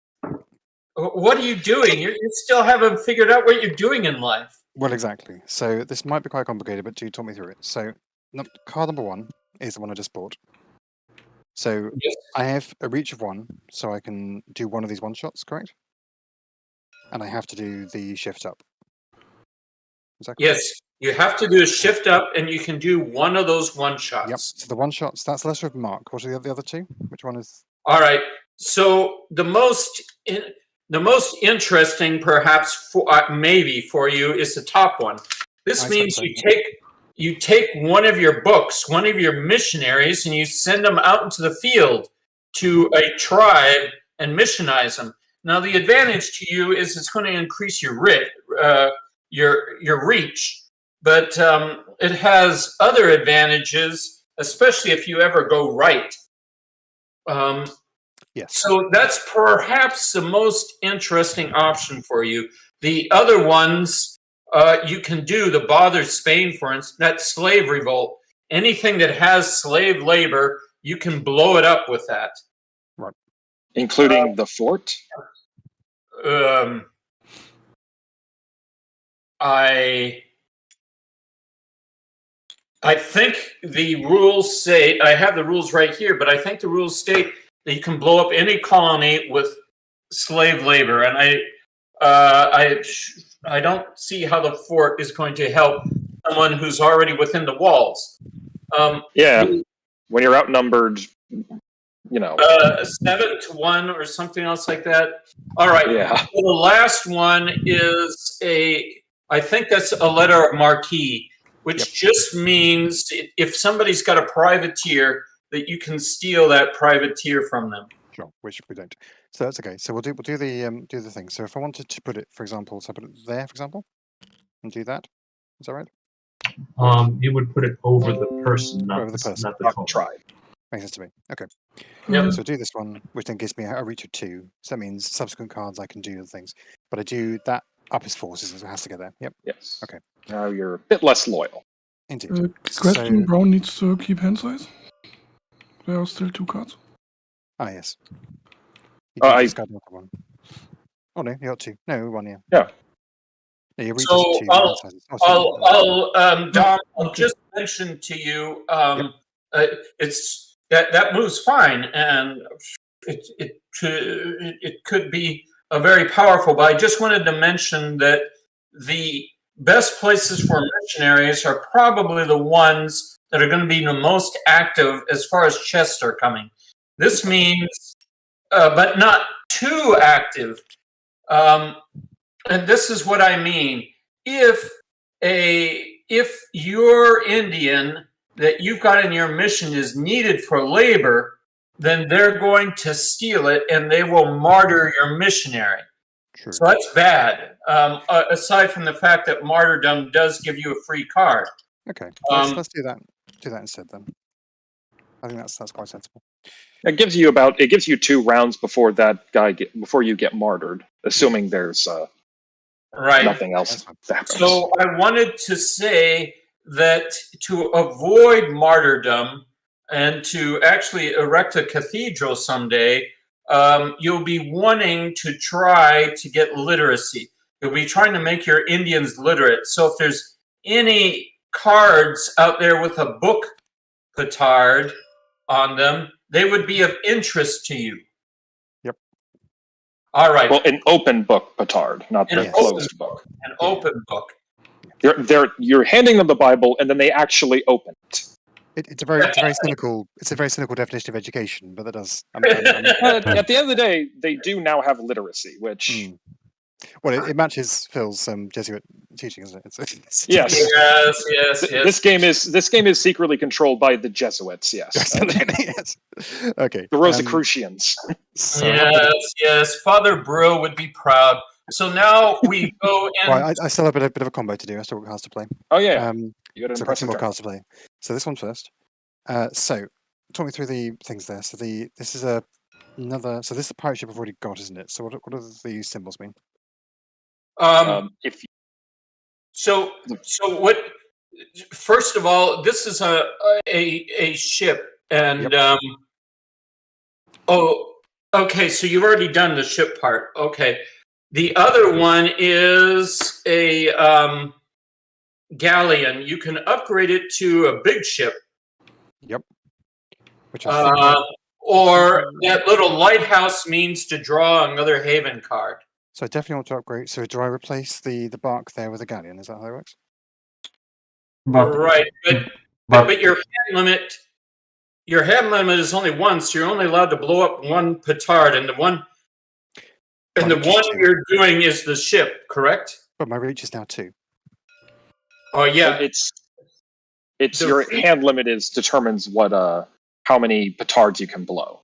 I thought that was a reach. You could do that. Now, reach is how many cards you can draw during a professional draw. Gotcha. Yeah. Okay. and the rule says you can upgrade only when you have 3 ships. That's true or not? that's not true anymore. But congrats, England, or Sir Walter. You are now a pirate. Indeed. So the last card then is this one. So am I right? I can do this in any order. So can I trigger the shift before I get the admiral? I'm now the most piratey. The nudge is supposed to go first. So that goes me onto the duel, which means we swap places. Yep. Which then means I'm now the admiral. No, you don't grab the admiral from him. He'll still remain. Right. But No, I mean, but I can now play the admiral. You now have the ability, so. Yeah. But the Star Chamber is still in the market, and now it is you who would get the Star Chamber and not him. Indeed. And can you play Admiral when you are not less righteous? But I am now the least righteous because you do that first. Yeah. But that's a requirement to play the card, or it's after you do the nudge? Yeah, good question. How's the timing of that work? Because before I played the card, we were here. So how does that work with the playing? Can I play it? Although I'm not. You're supposed to do the nudge first. Yeah, and but then assess whether or not you meet the qualification. So you do the nudge and then I qualify. And I guess if you don't meet the qualification, you have to use it for the petard. Yes. So what's the H there? If you, Okay, that one. And limit. So that one just does that now. Is that right? Yep. Okay. And is that one of the three choices of things I can do? Is that one of the one shots basically that I? Correct. No. Okay. Oh. Or is that? I think maybe I didn't understand the question, but So getting the herald is not a one shot. It's what you get for playing this for the actual peerage, for becoming an admiral. You get to expand your hand limit. what I had in mind here, I keep saying that the hand limit is the number of petards you can blow, but what I should be saying is that's the number of icons you can activate on a card. So in this case, if you started your round with a hand limit of 1, I don't change it as moment to moment. It's how you started your year phase. You can pick one of these, and I think you already picked it for its peerage. Mm-hmm. So does that mean I don't get the extra hand limit? No, you did, because that's the one you picked. I see. So so the peerage is the hand, and everything else is sorry. Correct. I don't get to lesser mark or the. Right. Your nudge is mandatory, but you get to pick one of the other 3. Got you. Okay. All right. So I now have to discard. So does the hand limit effect now? Because I've got to discard. either Yeah, one or the two cards. hand limit affects at the end of your turn. Okay, so I now need to discard one card because these are all Haven cards, so I can't get any more Or from them anyway. sell it. Yeah, but let's say they're worth nothing because all Haven cards. So I've got to get rid of one of these. So let's get rid of one of those. I was saying as in auction it off to somebody else, but Yeah, that's all right. They won't work. probably not, yeah. All right. Okay, so that's play done. Sailing. Everyone's busy looking for El Dorado, so no sailing. So we go to goods. Yeah. Yeah. Okay. So goods. And I am the one who owns the coca from Panama. Because I am the least loyal colony in the Panama. Where does that go? Does that go immediately to here, or does he need to bring it back to Europe first? I have to ship it to Europe, yeah. So where is it placed? It's placed in the keep. It's still placed in the keep, but if you visit a colony, you have to assess who's the least loyal, and that's where the treasure actually is. Yeah. Because people don't like working with the crown. Yeah, really. So we're going to start. Well, there is no sailing. I think we already said that. So I'm sorry, I'm way behind. You guys are already in auction. Yes. So we'll start the auction. We're now in peacetime, so we'll start the auction with Spain. Oh, yeah, another one. Before that happens, do either one of the pirates want to buy this card for 2? I can't afford it for 2. No, it's okay. It's okay? Alright, I'll throw it away right now for a cash. Because I'm never going to play this card. All right. So Spain, you want to, you can either do a professional draw of royalty cards into your hand, or you can auction off one of the 4 decks. I'm thinking about it.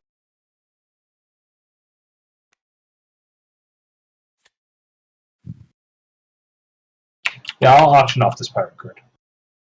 All right. Everyone put out their bid. Give me a second. I am both working and technically, I'm both working and playing this game. Benefits of working from home, I guess. Yes. Okay. Okay. Apologies for that. I don't have much to bid with.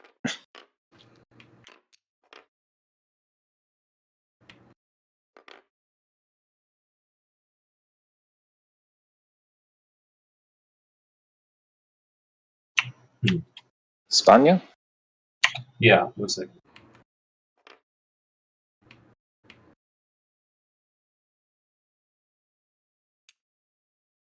Alright. Oh boy, should have bid 1. So to bid 2, I have to throw this card away. And then Yes. my cash goes down to 0. And I get the Correct. Without a ship, you are... it's not understanding a couple of things about this game. I'm basically, I don't know, I'm done. I can do stuff not this year, not next year, but the year afterwards. Okay. All right. Well, that's good. Although you might be able to, yeah. But the next player would be the French. Another thing, I could say Spain, another thing that you really need is reach. If you can start a mission, then your professional draws will be giving you lots of cards. Yeah, that's true. I will do professional draw off.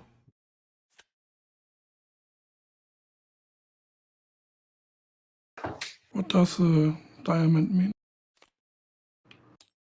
It is a relic.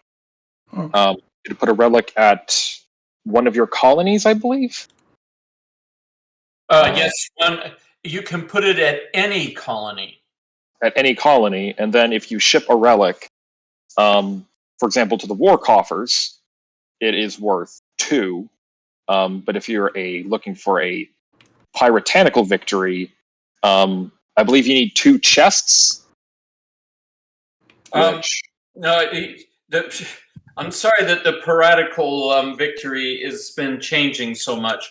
Right now, you need 2 peerage, but the one thing, the special rule about relics is if you can get it to Europe, ship it to Europe into your coffers, and you discard a relic, that means that you are eligible for any peerage. You meet all qualifications for any peerage in your hand if you get rid of a relic.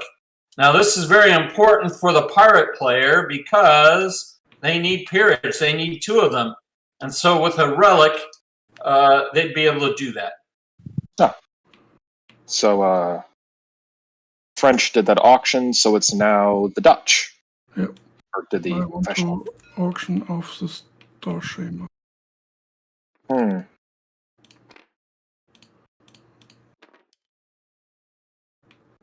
Hopefully, all of us who want to have better reach. Most of us are broke. It's only the French. Let's look what it. It's the exact opposite of what you need, but Why the token is not bidding? Oh.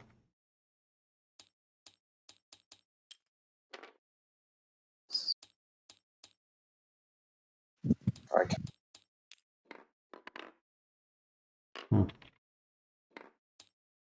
Oh, there you go. Okay. And Spain, well, bidding 1, I assume. Yeah. 5. 5. Yes. So the Dutch has 5. Very least that drains their money supply. Yep. England. Now let's get a new royalty. The governor. I need to hold a 4th royalty. Interesting. Okay, so I'm just going to professional draw then. So I can draw 2 cards. Is that right? 2 from here, yes. Yep. So the top 2 and 2. Okay. And then finally, I bring up the rear with, let's see.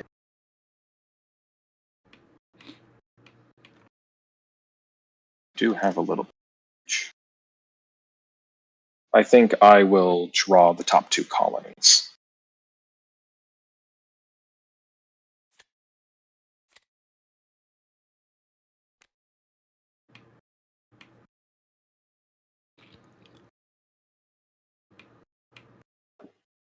And that is that. So from auction to play.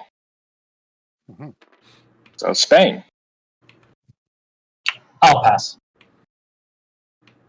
Okay, Dutch.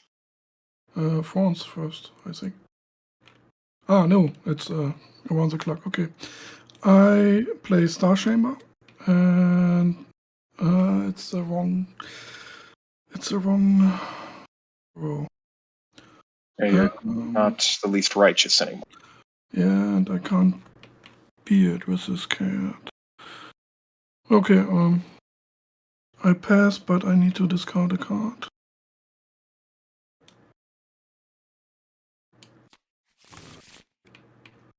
Okay. So France. I will play this.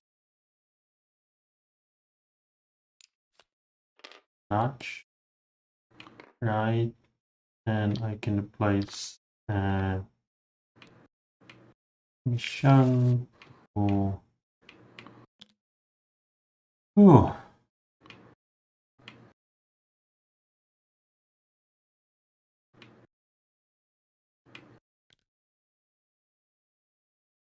I'm not sure where testing. Yeah, it's hard to decide.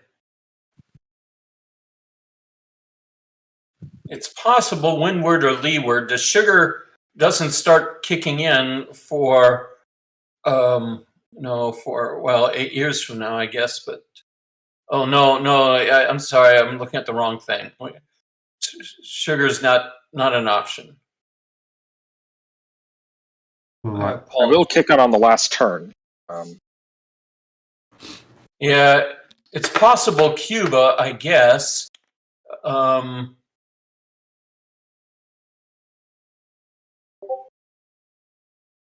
No, Cuba would get martyred too fast. I go.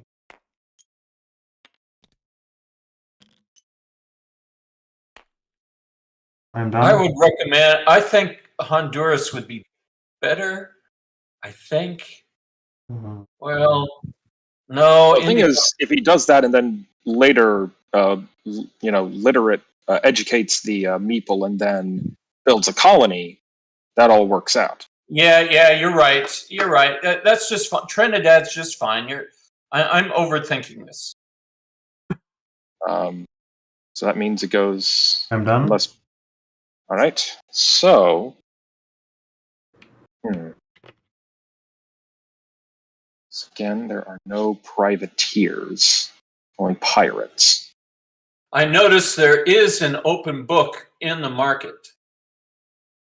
There is now. In that case,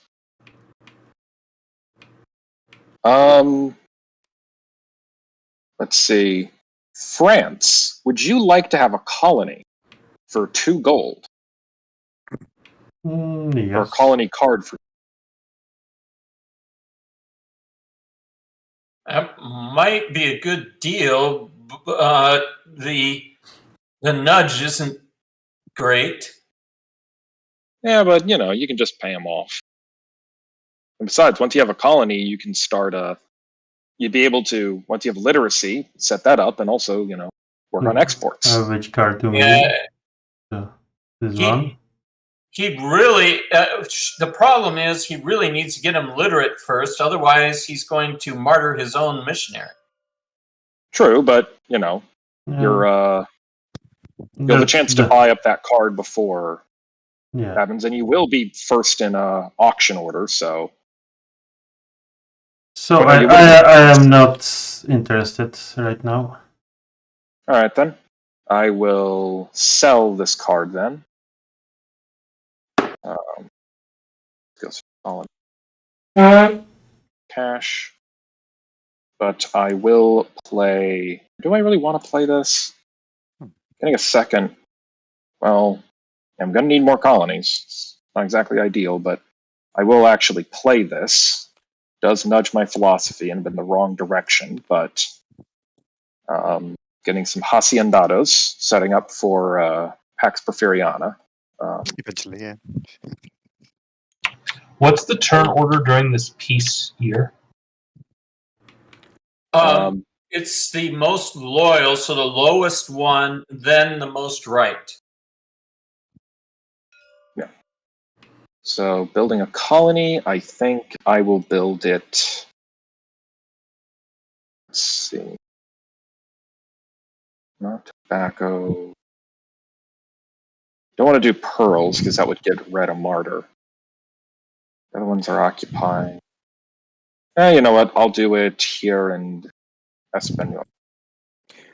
So does that technically mean that it should be my turn before your turn at that point? If it's most loyal, then most right. It doesn't matter, but Yes, it would be. Yes, Yes, that's during- true. England should go before Coraline. that's all right. It's not going to make a difference, but it's just in this case. But it's just worth saying. Okay. Okay, and I have enough hand limit to hold these 2 cards, so I will continue holding these 2 cards. So England. Okay. So I'm gonna play this one. So do the nudging first, which pushes me to the left. Gives me ever more piratey. So I can do 2 of these, yes. So I can add a ship and also upgrade a ship. Correct. Correct. Good stuff. So I will add a bark and I will upgrade a bark to a galleon. So this is just going to go into here. I Impressive. just realized when playing that I could have added a chest. I don't want to, so there we go. And I'm not doing it. So does that saying so the do you think adding a ship in here always adds a haven? Yeah, Yes. that's right. So I should have added a draw haven from there. Yes, correct. Okay. What's the what's that haven one shot that I'm not using? The one you're not using just takes another haven card. Okay, it would be another haven, but obviously I've only got 2, so I'm not using that one. That's fine. I am going to sell this one, which that's discard there, isn't it? Yeah. This can be 1. I have a hand size of 2, so I need to discard one of these. Don't particularly want to do any of those. Let's work out where this is. Okay. Sorry, going. I do want that one. I do want that one, which means I'm discarding you. Dom, that's a mighty scary pirate fleet. What's your seamanship of your captain, by the way? Sorry, It's sorry, go on. A plus. What? Because he's the admiral. He's Admiral Walter Raleigh. Oh God! Oh God! We'll see what to do. Everyone, get ready for your colonies to be burnt down. Oh boy.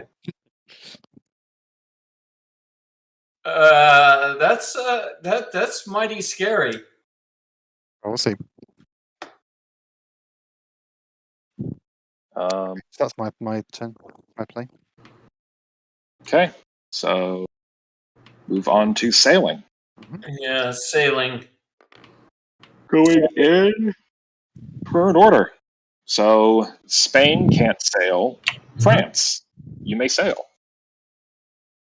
You have to come from a cooperating port, though, if you want to sail. And yeah. So, France, you've got a pirate ship. Is that true? Yes. All right.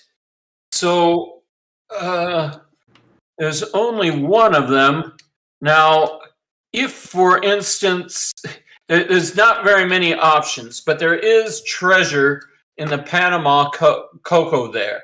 If you went there and attacked that Spanish port, no. Oh, no, it's at the Cornish port. Right. So it's at Courland. So it's at New Edinburgh. So if you attacked New Edinburgh and Spain agreed to help you, and maybe you'd say, okay, I'll help you if you split the treasure 50-50. Now, the way the little dial works for these land battles is that you can double cross. So let me try to describe this.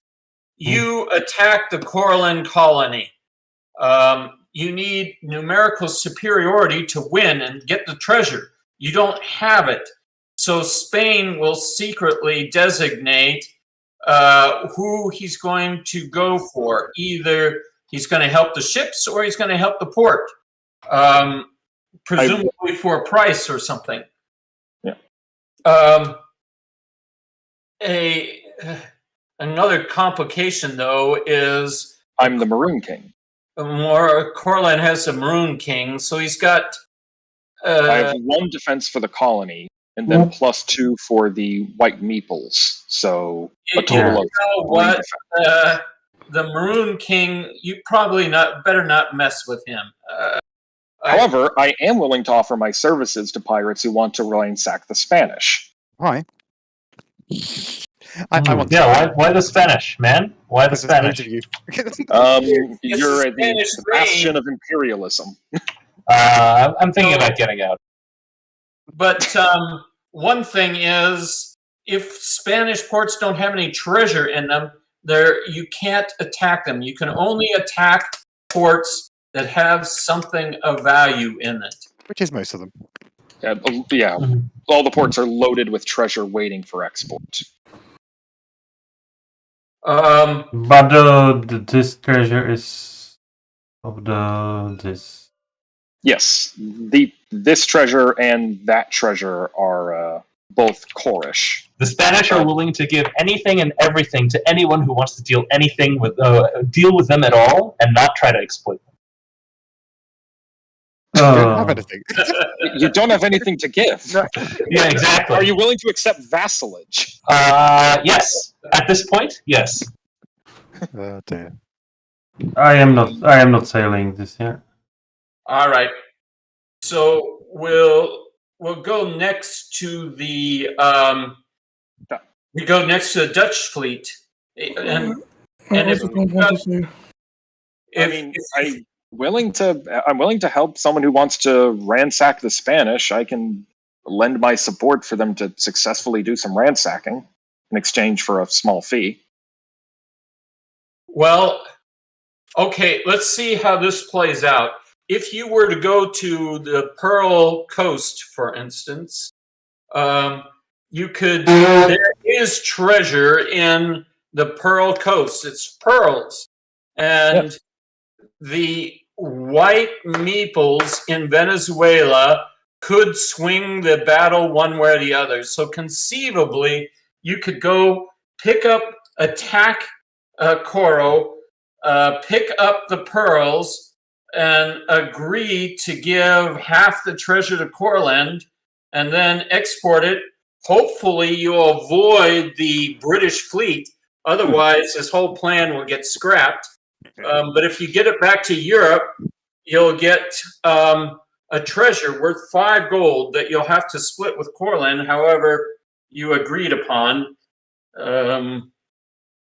All agreements are binding in the same year that they're made, and so that's the long and short of it. You could get some treasure if you dealt with the Maroon King, and it would take it from Spain. Well, it would not actually take anything from Spain, but it would take. It would destroy a colony, but it would destroy a Spanish colony, and it would get you some money. Spain doesn't like this. Okay, so let's try. You get 2, I get 3. Well, to sail, you have to have a friendly port, which I'm willing to offer New Edinburgh for free as a friendly port, if you were willing to give me the lion's share of the treasure, so 3 gold instead of just That's 2. a terrible idea. Don't deal with them. Don't deal with terrorists. The Dutch are all I need terrorists. the money, and let's see. Maybe. All right. So sails to here, and then, well, I guess you move it. It is your ship. So Yeah. correctly, if somebody had this as a haven, you can. Oh dear. Is that right? You could. Do you have Old Providence? Not that I'm going to admit to just yet. So if I had it in my hand, well, if anybody had it in their hand, but if I had it in my hand and I wanted to interdict, then I revealed at this point, presumably, if I did. Yes. Okay. So I'm not going to reveal that I have Old Providence. Okay. Yes, now do you So- have Curacao in your hand? I can actually guarantee that he does not have that. Okay. So, your white people are fighting on my side, so we are... Yep. You've won the favor of the Maroon King, so So the chest colony goes is in here. destroyed. You load up the loot. Yeah. Spanish lose a colony. Okay. Let's hope he... the slaves are free. Great. Yes. England. My colony that's lost comes back to my board, right? Yes. Because you only lose colonies once you fill up. How many spaces do you move, essentially? What's the... I need... As much as you want. Oh, okay. Okay, Port Royal. Nothing from the English. Nothing, no. You have Which way should we basically go? 2 choices here. Yeah. We could also... The Windward Passage or Yucatan, Florida Passage. There are 5 cards in the Haven deck. The Windward Passage is shorter, so... And we only have to go through one pirate haven. Past Tortuga. Yeah. Okay. England? I know. How many times alright. can a ship sail on their turn? Well, An unlimited amount? With Europe. you can travel as much as you like. That's cool. All right. So you pirated that treasure chest, so it goes into your coffers right now. Okay. Now you can cash that in for 5 when you want, or you can keep it as a chest. Like we make our deal. I get 2, you get 3. I cash it in. Agreed. Pleasure doing business with you. Yep. Now Tell me, England pirates! is a sale.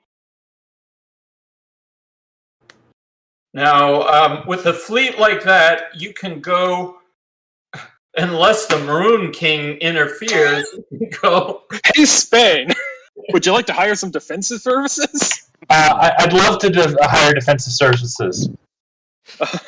Well, we'll see if he's going to ransack you. I might not even be able to help with that much firepower. The thing about it is, I don't know enough about the rules of the game. I kind of maneuvered myself into this position because I didn't really realize how, like, you didn't get any income and you absolutely need to pick up certain icons, right? I played my game looking for down icons, which is basically spending all of my resources to go for one of the hardest victory conditions. So, I mean, I'm chalking this up to a learning game, but essentially anyone who doesn't want to screw me over, if there's anything that I can give you at all, then I'm willing to do it. I mean, someone jokingly asked if I would swear vassalage. I would swear vassalage. I see. I have to mention, Matthew, that the white units are a strength of 1 each, but I'm not counting slaves. I'm deciding. I think it has to be non-slaves that you can add in, because I don't think slaves would be able to fight in this situation. I'm not sure about this, but I think that's my ruling at this time. So I would say that fear of a slave revolt in the middle of battle would probably be enough reason to weaken the kind of the defensive forces. All right. Okay. We can talk about this. Yes. Later. It's possible you're right. I'm not sure. I'm not absolutely sure about that. So a friendly port is a colony, presumably. Yeah, colony. So my either missionary won't count for that. Yeah. Yep. Okay. So essentially, what are the conditions in which you will let me sail from your port? Let me think. Who are you planning on raiding? Actually, as long as you don't raid me, I don't care. So I'm not planning on raiding you. All right. So Ready to can use start it. here? Yep. So I've got to go orders when go. Yes. I'm assuming that I could raid multiple ports during the same turn. Yes. You can only, when you raid, first of all, you can only raid for treasure or for slaves. Second of all, once your holds are full, you have to go back. Yep. And each of those can only carry 1. Is that right? The galleon can carry 2, and the small one carries 1. But this chest is located in this ground. Yep. Yeah. So I've got to start there. Yes, haven't I? I've got to start in this area because it's there. Yeah. Okay. Yes. Yeah. So number one, let's go here. You aren't forced to move in the arrow direction. You're not forced to move in the arrow direction. But I'm choosing to. Okay. At this point. So can I raid this one? You sure can. So how are we calculating the combat there? So the combat is, you've got a strength of 3, 2 for the galleon, 1 for the ship.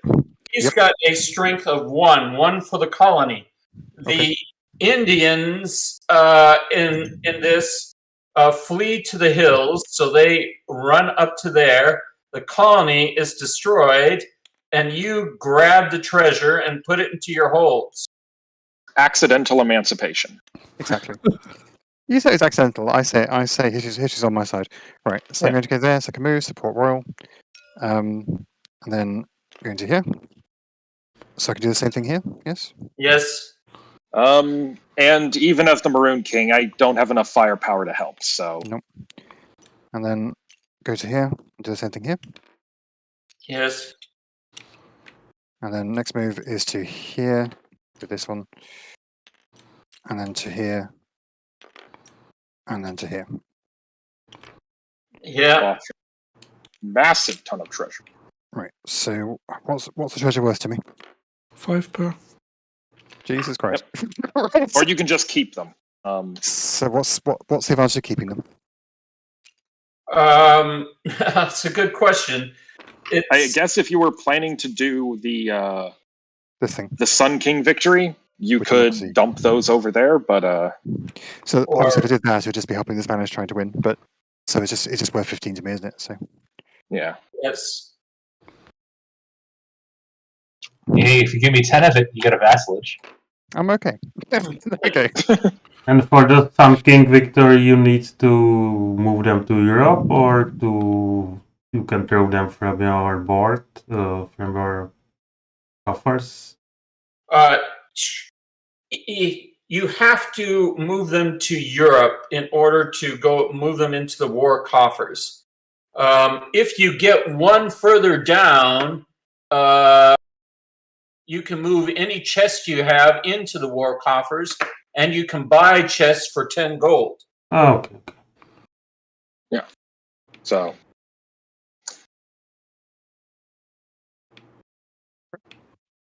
Okay. I believe that is all sailing. So next good rounds. Dom, I once again I say that was, an armada. Yes. You've pretty much shut down 4 of the. Yeah, the Spanish only have 2 ports that are actually productive to them. Sorry. Which only one produced because the salt pan is still saturated. All right.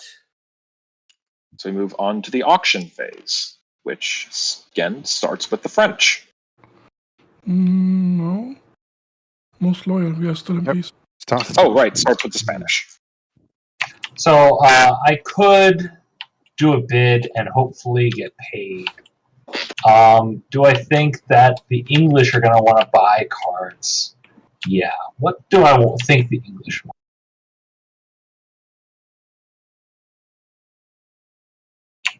I think the English want this card. I'll start a bid for this card.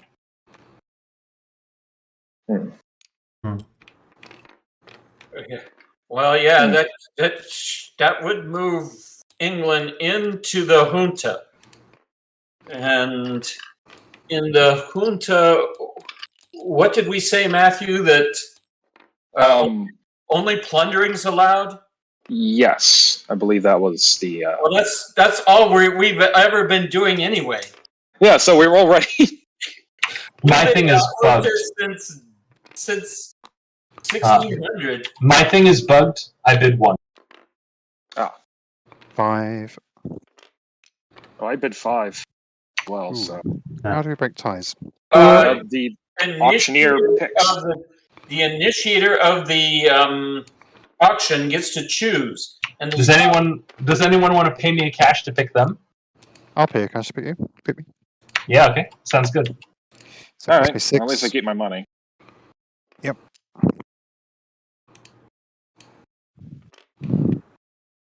I mean, I do things like, hey, he's about to win the game. Maybe you should give me something like you agree not to attack me or whatever. But I don't know what to leverage, and I feel like I'm in a haphazard position anyway. So I'm also The good not news sure is you about now the- do have money, plenty of it. So. yes. Yeah. I'm not sure Um, I'm about to win the game particularly, but we'll go with that. So now we go to the French. Okay.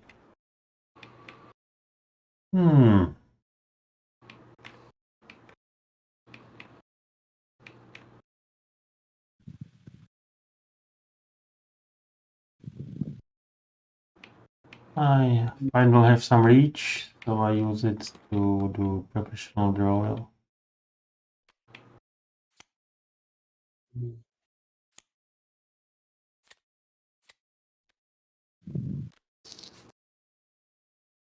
And I'm done. So the Dutch.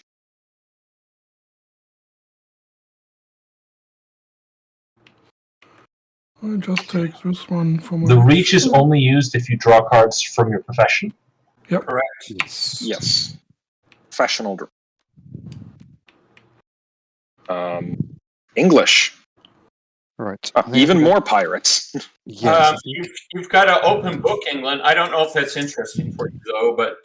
So it is, but I need a colony. Because I need a friendly port Well, somewhere. I could set up. How about this? I could draw. What I was saying is, you could auction for that open book, and then on my turn, I'll pick up this colony found a colony here. Oh wait, no, because you go after me. That's Yeah. awkward. Well, I'm actually, you could.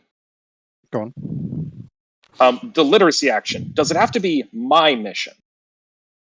I'll check. It's possible it is, but let's see what it says. Convert into a citizen of your color. It says your color, then it can only be your own. Page 31. I need to put this up for auction because I think that's sensible. Yeah. Thank you for looking that up for me. Option.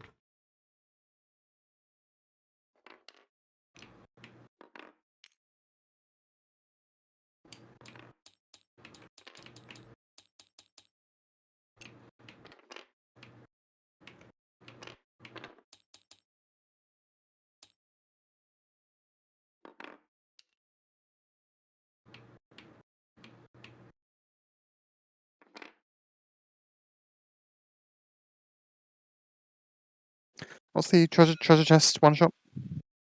Lets you just do a goods production at one of your colonies. Gotcha. Yes. It expends labor. Yeah.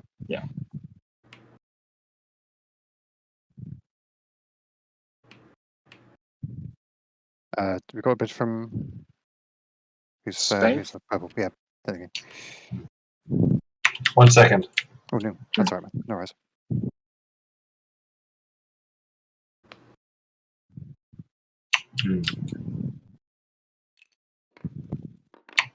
I'm gonna bid. Because this thing is bugged. I'm just gonna announce my bid. It's gonna be 2. Sure. So 4 for me. And 1 for me. So England wins with 4. I do. Thank you. And then let's see what the new colony is. Mine. Okay. I will just, because I do have a reach of 2, I will just draw 2 colonies.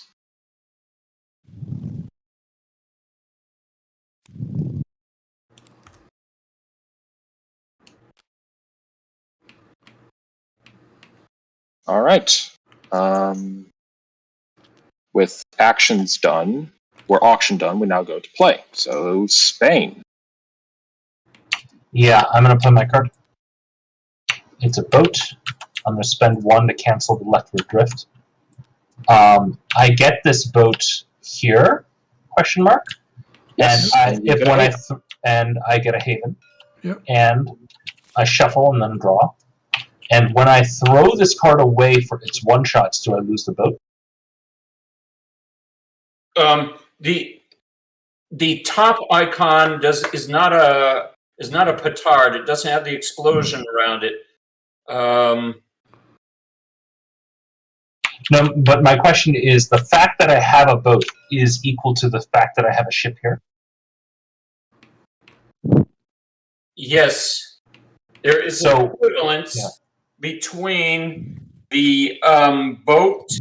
I mean the ship card and your ship token. If that was the question, maybe I. If I use the thing, will I lose it? Is my question. This is a really good question, but no, you do not.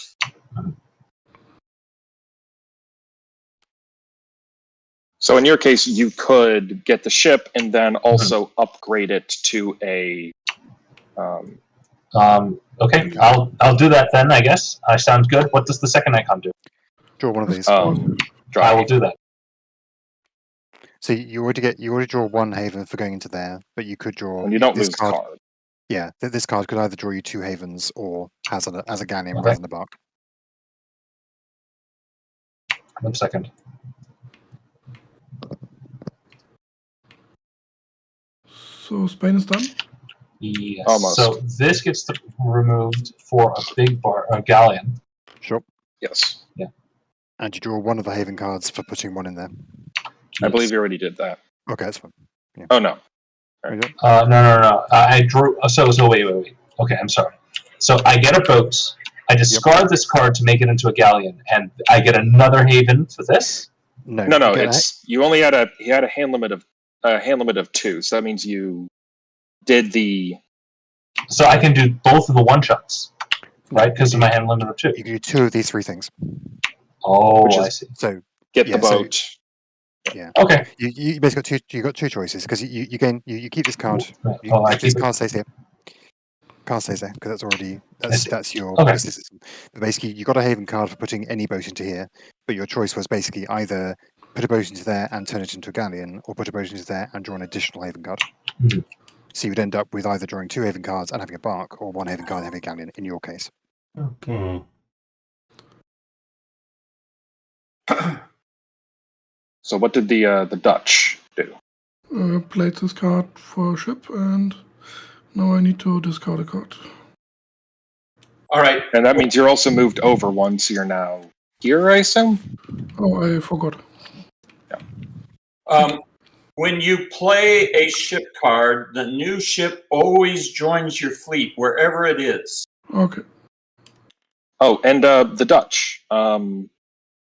I have a card that has a dual action on it. If you would like to knock the British off their high horse. Yeah, sounds good. Honestly, I'll take a 1 gold for it. Oh, I also see I can play this card because I can knock him. No, that's right. Well, after I do this. But. Yeah. So here you go. Well, here it is. To your hand. I will take the 1 gold. Yeah. And I need to lose 1 gold. What, are you giving him fencing lessons? Yes. I'm the Maroon King is So apprenticing I can him. use this to switch places with him. Yep. Okay. And then So I does can that make play- Red no longer the Admiral? Or are they still No. the Admiral? No, once you get it, it's grandfathered in. Ah, But I'm able to play the Stark Chamber now and pay 1 to offset the arrow. yeah, I kind of forgot they had that. And This also is, by the way, use how this one this is how to- naval titles work. By the way, in the Royal Navy, if use the you're ship to have a greater reach. ever an admiral, you stay an admiral for the rest of your life. Oh, That's just- nice. And all your offspring also stay admirals. It's interesting. So that sounds like a very good way to run a military. Oh yeah. So thanks Reminds a lot, me of and this- Francis next. Reminds me of this I one. I can play. Yes. So I will play this.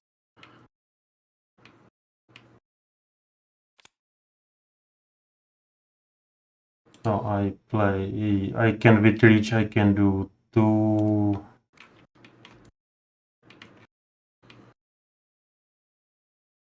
One. It's from hand limit. Reach is how many cards you draw. And hand limits is how many icons you can use per card. That's so confusing. Yeah, I think. Yes, I have to rename the. Yeah, I think hand Yeah, limit is a confusing term. If you So- could somehow find a term that encapsulates both abilities, that'd be really cool. Hand/icon limit. Yeah. And slash. So I upgrade. Hand-eye coordination. Bandwidth. So I make my mission to my reduction Hmm. and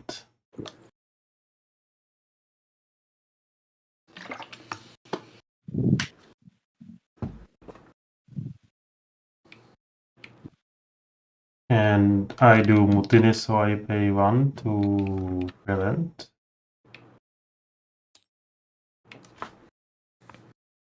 By going down, right?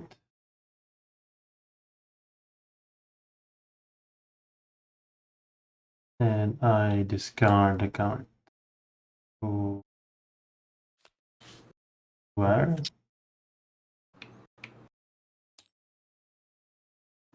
All right. So I will play the Huguenot refugees, and I get to activate all 3 icons. So I will build a colony here in, let's say, Granada.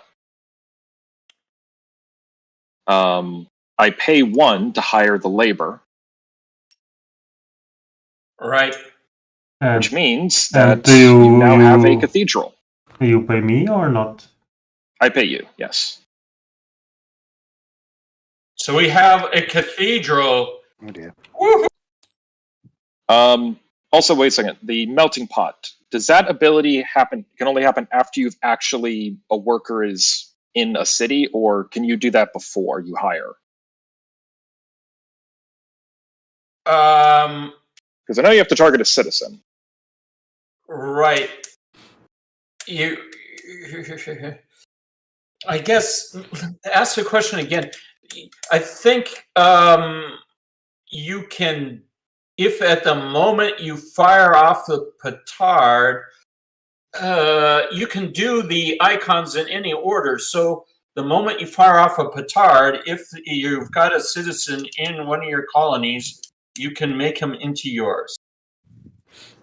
Okay, so I do that, then I will melting pot this citizen to become Korish. Oh, did the cathedral spawn? Yep. Because And is worker from there, or why did it spawn? because I moved the worker, yeah. Oh, okay. The worker found work in the new Korish colony and used the savings to build a cathedral. Okay. And I will also then use the treasure icon to set up some sugar.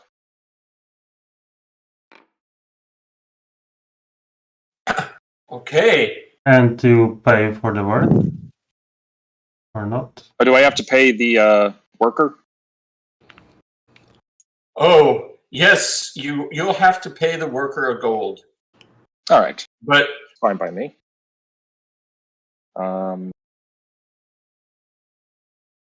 Then the second card. Oh, and that also moved me 1 space forward. And this is where I really wish I could do literacy with someone else's mission, because I have this card that grants literacy, but I don't have any missions.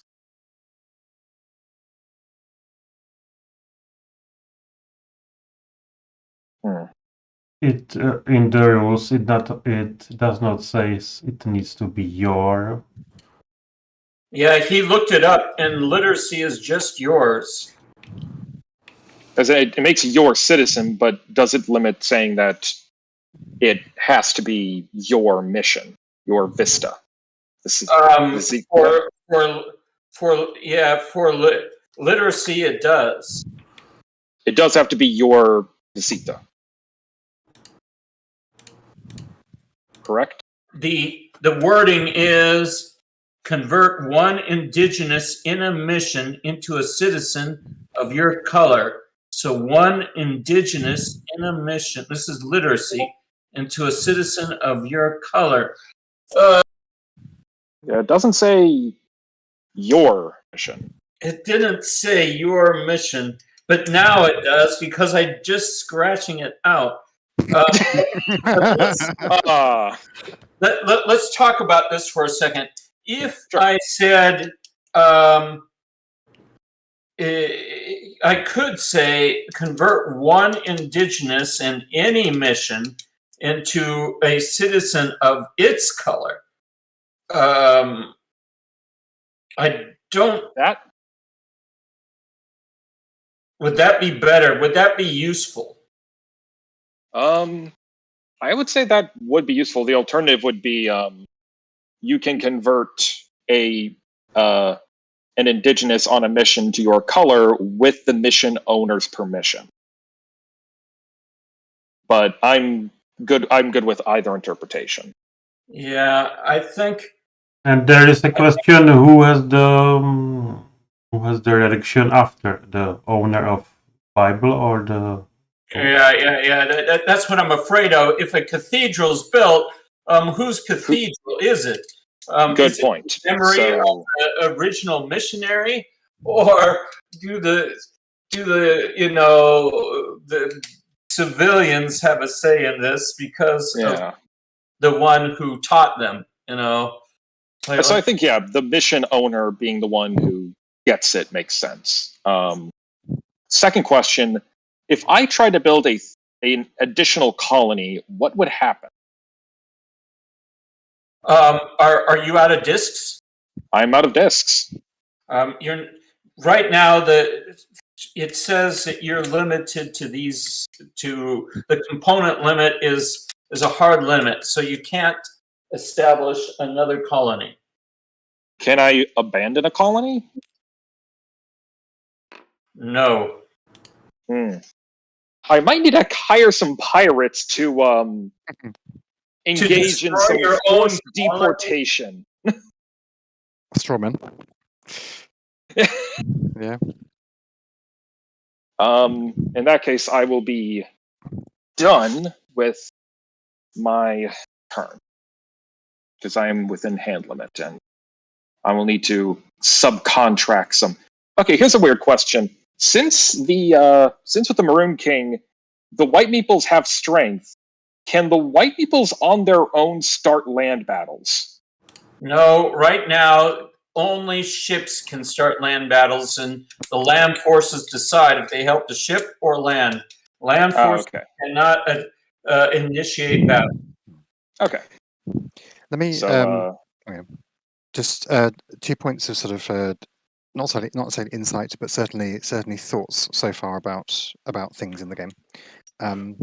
One is that I'm a little bit worried about the points of contact.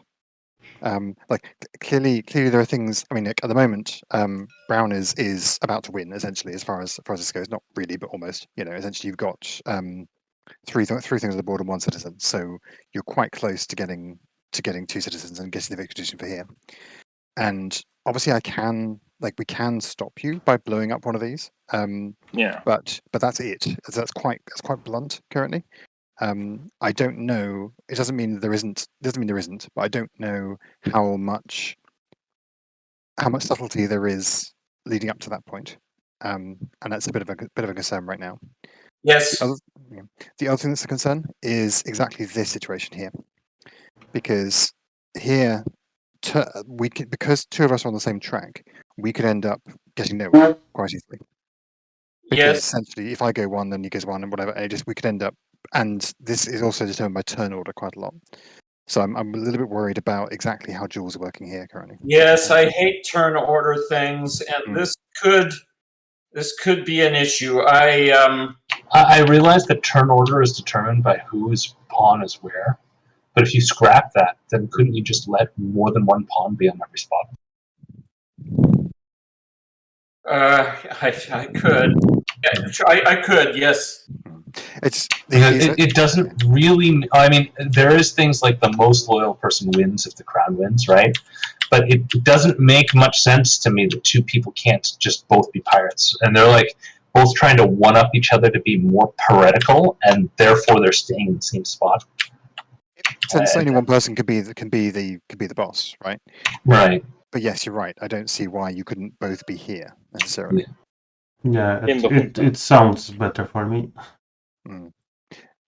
But I mean, yeah. Anyway, so that just two random thoughts before I have a turn. So let's throw these in. So the other thing is, I do need to go somewhat soon.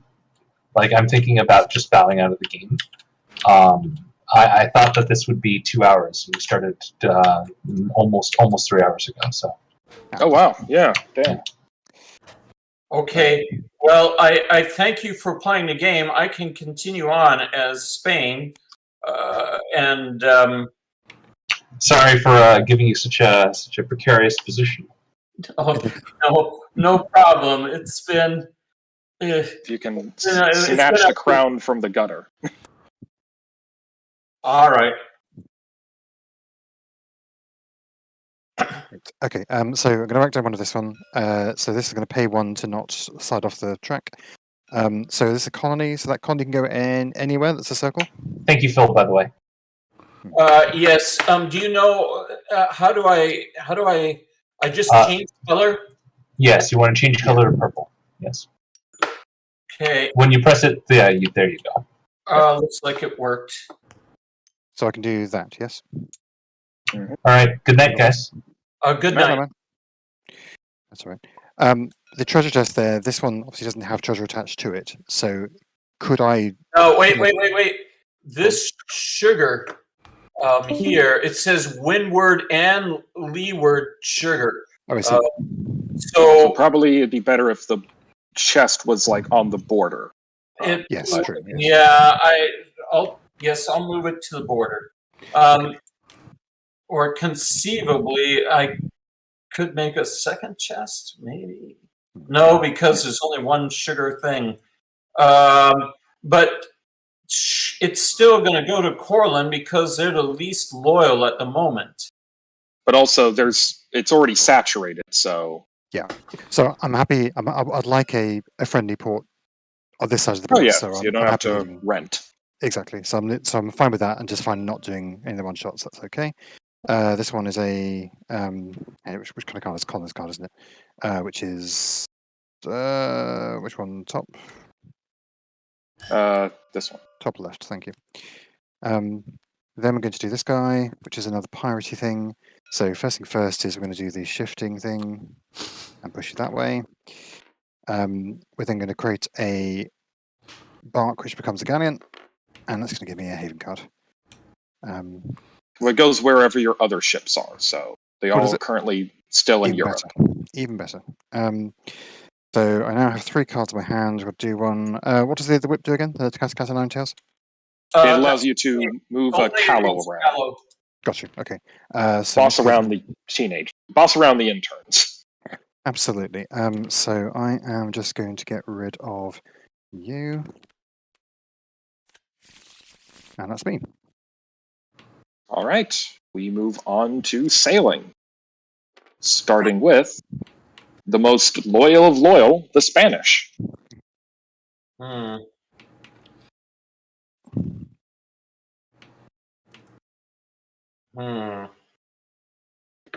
So any interdiction I can't do because I'm in Europe, yes?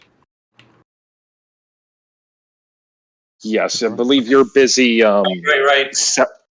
busy dumping your cargo on the European ports. So it's sailing, and I can sail. And I want to sail,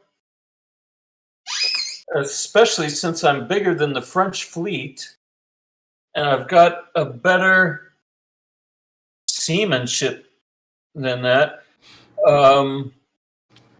Let me mention to the Dutch player that you put your captain on top.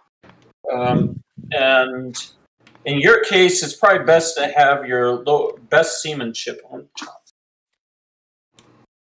Yeah. I'm going to start here in my friendly port.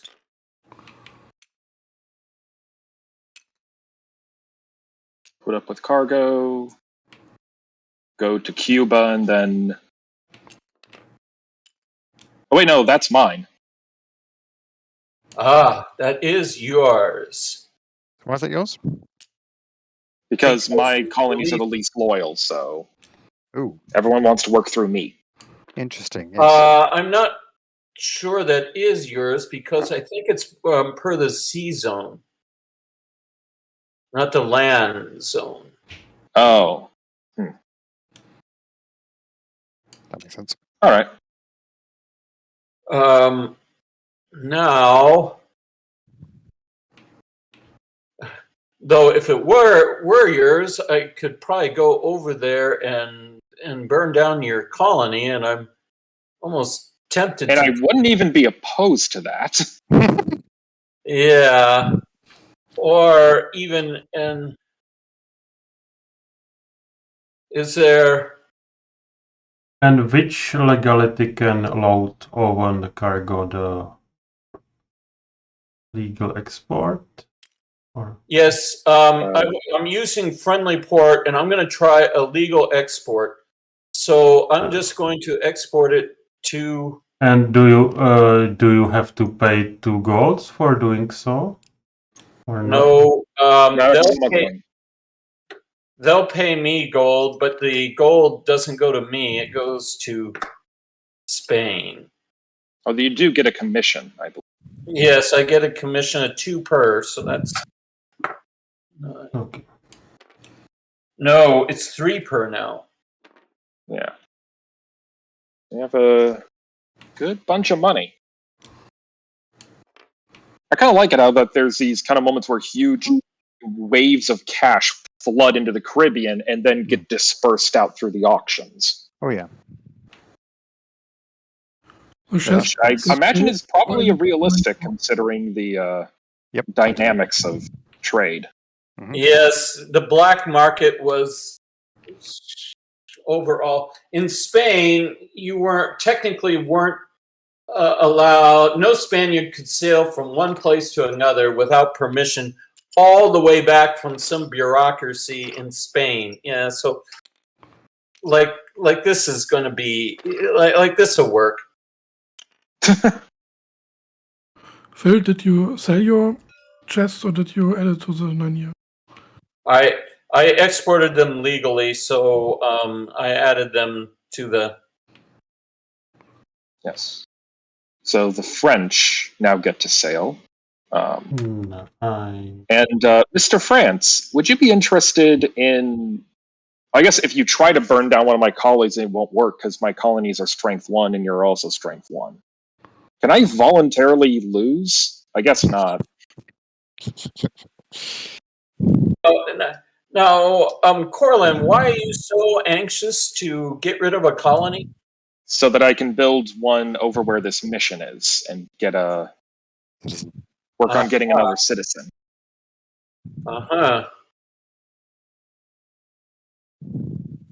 You want to elevate the uber pirate English into sainthood. I am. Well, you know, I help the French get some sanctum, so might as well. Makes sense to me. I am not sailing anywhere. Oh. All right. So doesn't everyone who's still in Europe moves over to pirating? They move to piracy and take a haven.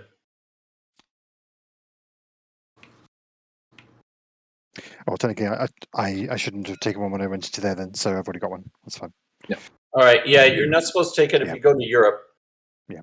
So the question is, should I go sailing only to get the heaven card?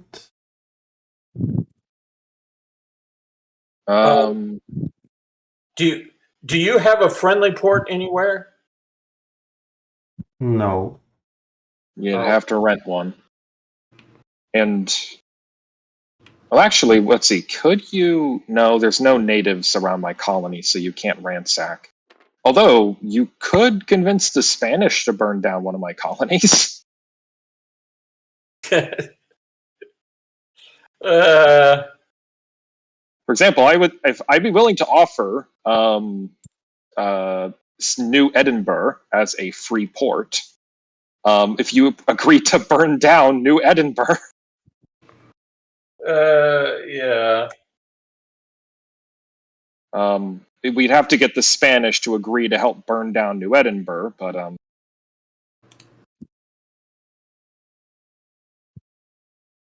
listen, I'm playing 4-dimensional chess here. All right. Has everyone sailed? Yeah, I think so. I don't think Peter's gonna. It's gonna buy into my. No. Okay, so goods production.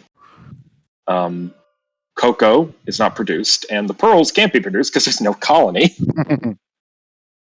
The English piratical wave was pretty catastrophic. Absolutely, this is devastated for years. Yeah. No auction, so you can only do professional draws. Right. And everyone suffers a mutiny. Which I'll just... I believe we just go in order, so... Spain will do the first. Now, everybody with a fleet has ships of the same nudge. It looks like they do. Because during a mutiny, if you've got ships of a different nudge than the commander, then they abandon. But it looks like the British fleet is all gung-ho, and so is the Dutch fleet. But your fleet, By the way, Buccaneer King, is a... It's the pirate's life for him. the Dutch should have 2 ships out, by the way, it looks like. Yeah, I have. Yeah.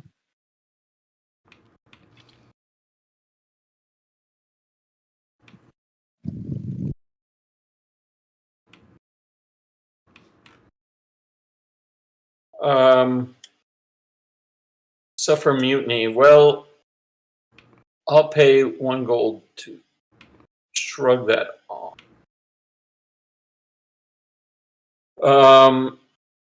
And then I go first, and I'll take my professional draw, which is 1 card. Yes, because And the special abilities are permanent, so we we all have 1 reach. we first suffer mutiny, everybody.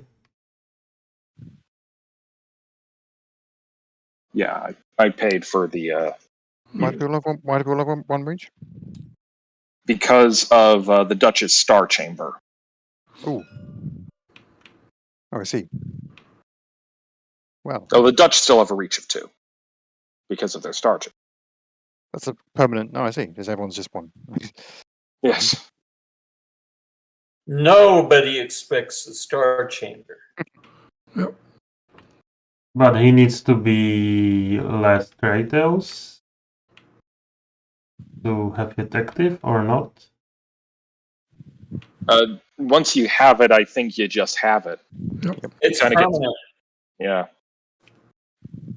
Just like Admiral Walter Raleigh is just the best, the best Better ships. seamanship. Yeah. Hail Britannia! Britannia rules the waves. Exactly. Right. Whose turn is for not auctioning? Did France use his reach? My turn? Yep. Oh, sorry.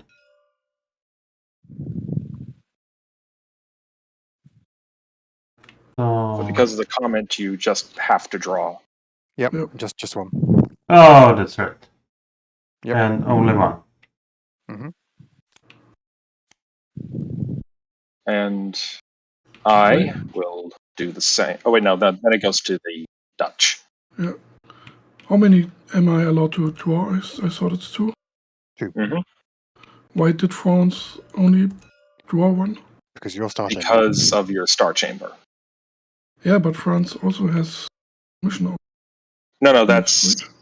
It says, none of your opponents may have a reach greater than 1. Ah, So- okay. Yeah, I got it. Thank you. So, I draw 2. Mm-hmm. I draw 1. This lovely little colony card here. Ah, come on. And the English. So obviously draw 1. What happens when I play a 4th ship? Because there's a limit of 3. So what happens when I play number 4? You can use the icon to upgrade. For ships, you can swap out a ship, but you can only hold 3. But your peerage is permanent. You can't get rid of any of your peerage. Right, that was my draw. So what's next? You can also, of course, play your pirates just for their petards, or your ships exactly. just for the petards. Well, exactly, yes. What would be the title for Star Chamber? Astrologist? What? Is that right? Probably. Is that all the auctions done? I believe so. So, Spain, time to play. For playing, I'm going to play my governor. Damn it. I'm trying to play my governor. There you are. Thank you. Of course. That'll be 1 gold, please. Joking. Yeah. Well, I took a gold because of my mutiny. And I'm also going to build I guess here in Portobello we'll fortify.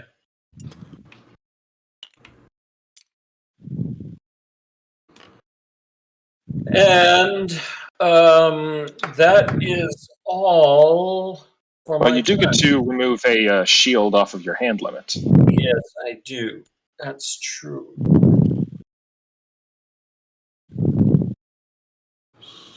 So, the Astrologist Dutch is next, I believe. Okay, I play this card. Do I have a third fleet? I've just flipped us over. And I play this card. I sell this card to have him. And I'm done. France. Oh, yes. Oh, and yeah, thank you. That's okay. Pink icon.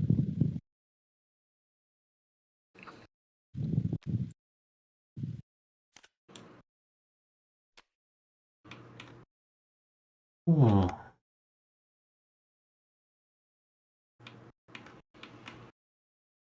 I play Cimarrones. My reach is only 1, right? Oh, it's not handling. So I play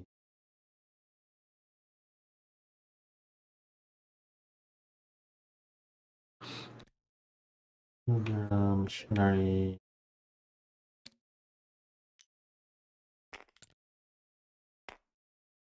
I'm done. Okay. So, I will play this one here. I have to pay 1 to avoid a mutiny. I get to activate all the icons. I can't build a new colony, as I am at limit. But I will engage in literacy at this English colony. So,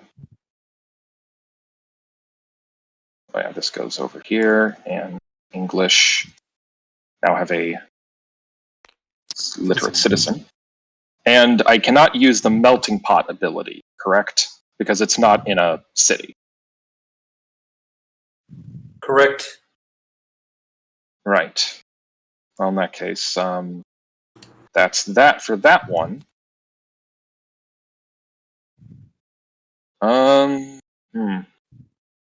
Yeah, I'm fine with the Dutch being in charge, so, or being the pirate leader.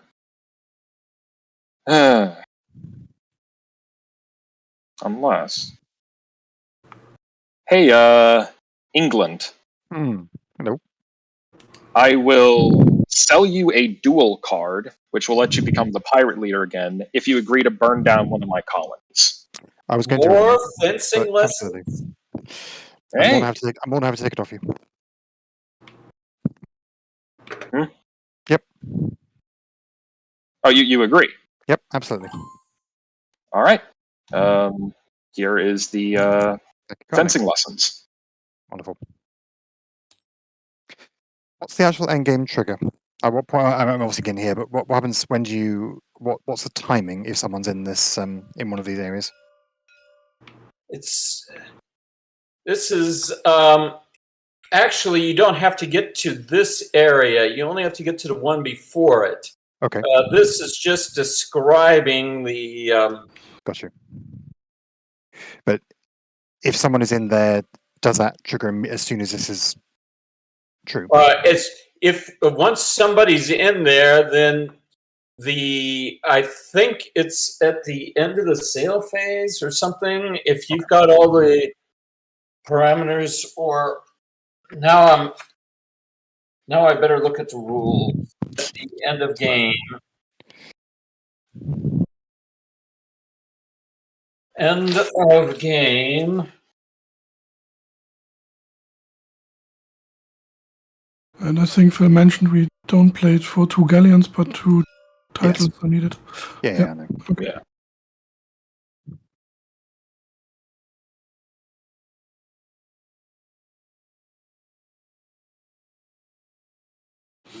It doesn't really say, but I'll say the end of the year. So, also, since I have no limits on my movement other than the arrows, there's presumably not much that's stopping me basically wiping out huge chunks of cities. The cities have to have treasure in them, but yes. Okay. Treasure well, or slaves. Sure. well, Treasure that's or still slaves, yes. That's still quite a lot of them. Yeah. Yeah. Hmm.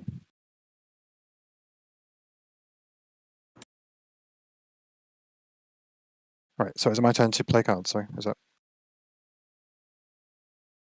right? Or is it my turn? No, I've already played. Please. Yeah, I think I'm last, so I think it's my turn to play cards. Okay, well let's do that then. So let's do the duel and switch places with these two. Boop, boop. Then going to whack down one of these, which is basically just playing for the one shot, which gets me into there. So we have the junta. Which means that the only legality available is plunder. Okay, but what does advanced stuff mean there? That's older. Okay, that's fine. So there's presumably, all right, I'm going to play that one shot to draw another haven card. I'm assuming I don't play a ship at that point because there's no ship to play. Or do I swap out? I mean, what do I do? I don't believe you do. Okay, that's fine. So that's okay. That's okay. I've got a hand size of 3. I've got 3 cards in my hand, so I'm fine. Okay. All right. Normally, Sir Francis Drake would be a catch, but Yes, but not for my nonsense. Admiral. I don't have any to play.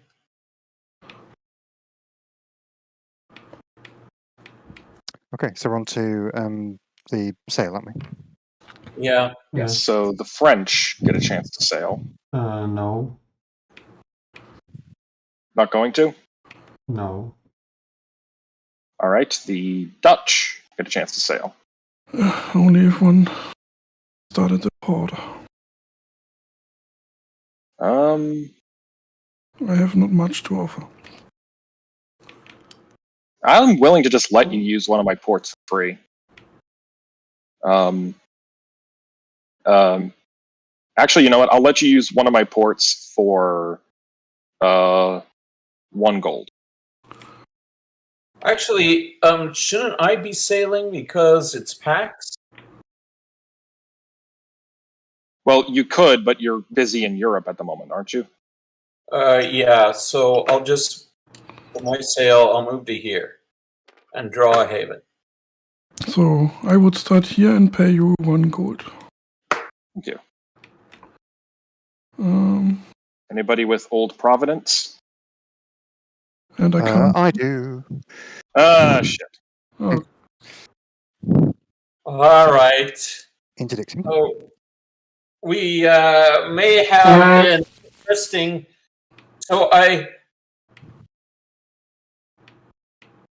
So the British have the best seamanship. Yep. And the I Dutch have Why does the British have best seamanship? My admiral. Yeah. Ah, okay, it's Because always your best. seamanship is always the best. And the in turn order, British have the advantage there. So they have advantage both if they pull the weather vane or if they board. So I'm looking at the chart. At the charts here. The deal is that we go through one round of combat, then we see who's got the most ships, and the most ships wins. So there are 4 tactics that you can choose.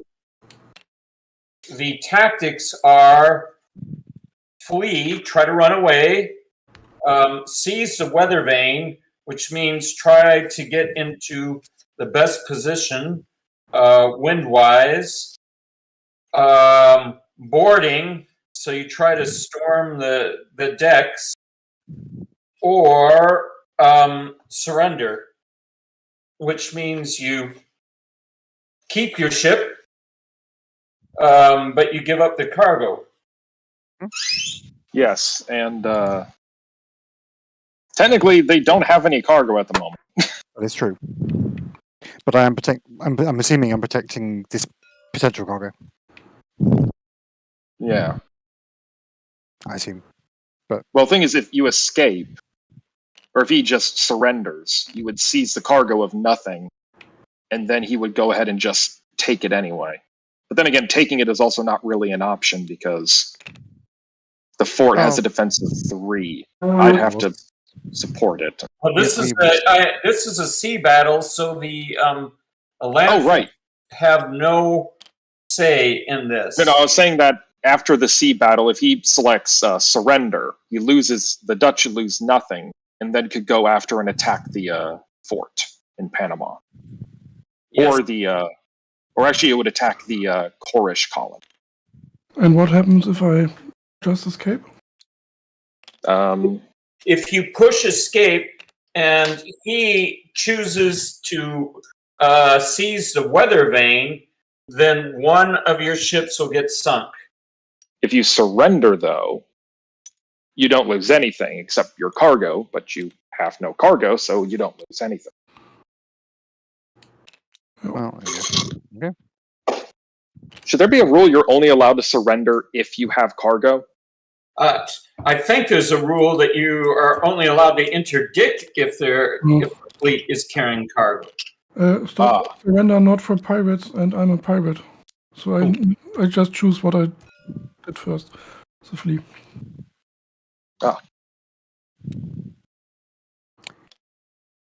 And flee and boarding party is escape. Mm-hmm. Yep. So. All right. Go ahead with your move then. Yep. So I can. You'd have to try to plunder me, and honestly, I wouldn't care if you plundered me. Yeah, but I'm thinking why you could create a new colony here, move this one over here, and you need to hit here. Yeah, but I am a good bit away from there. Yeah, you only have 1 card in hand. Okay, so I would get this treasure, which frees Forces natives to flee and destroys my colony. And next I move over to here. England, do you have Raritan? I do not. Okay. Do you have Tris Island? Or someone else? Okay. So we say hello again. Hello. Okay. So you both secretly choose a tactic. Yep. And he's still to an advantage. Yes. So you could surrender to save your fleet, or... No, I'm a pirate. I'm not. Oh yeah, allowed- you can't surrender. Yeah, it doesn't. Yeah, you can't surrender as a pirate. So Pirate's code. choose this one. And So my one is the Windward one, which I don't obviously use the Windward token. So so it's cease the Reza now. All right, I can't read that. What is? That's- that's the one we don't have. That's the Windward one that we don't. Oh, the- you mean Yeah, the weather weather vane? That's the Okay, one. if you seize the weather vane, then Sinks one of the ships. and he tried to run away, then he loses one ship. Okay. So One ship of their choice, and then at this point you look to see who's got the most ships, and if one side has more ships than the other, then they take all the cargo and sink all the ships. But it looks like you guys are equal in the number of ships. Yeah, I got 3. Nope. What's that? I got 3. Oh, okay. Then the Dutch will lose all their ships and all their cargo. Fuck. Well, Yikes. indeed. Yeah, I guess Britannia really does rule the waves. Yeah.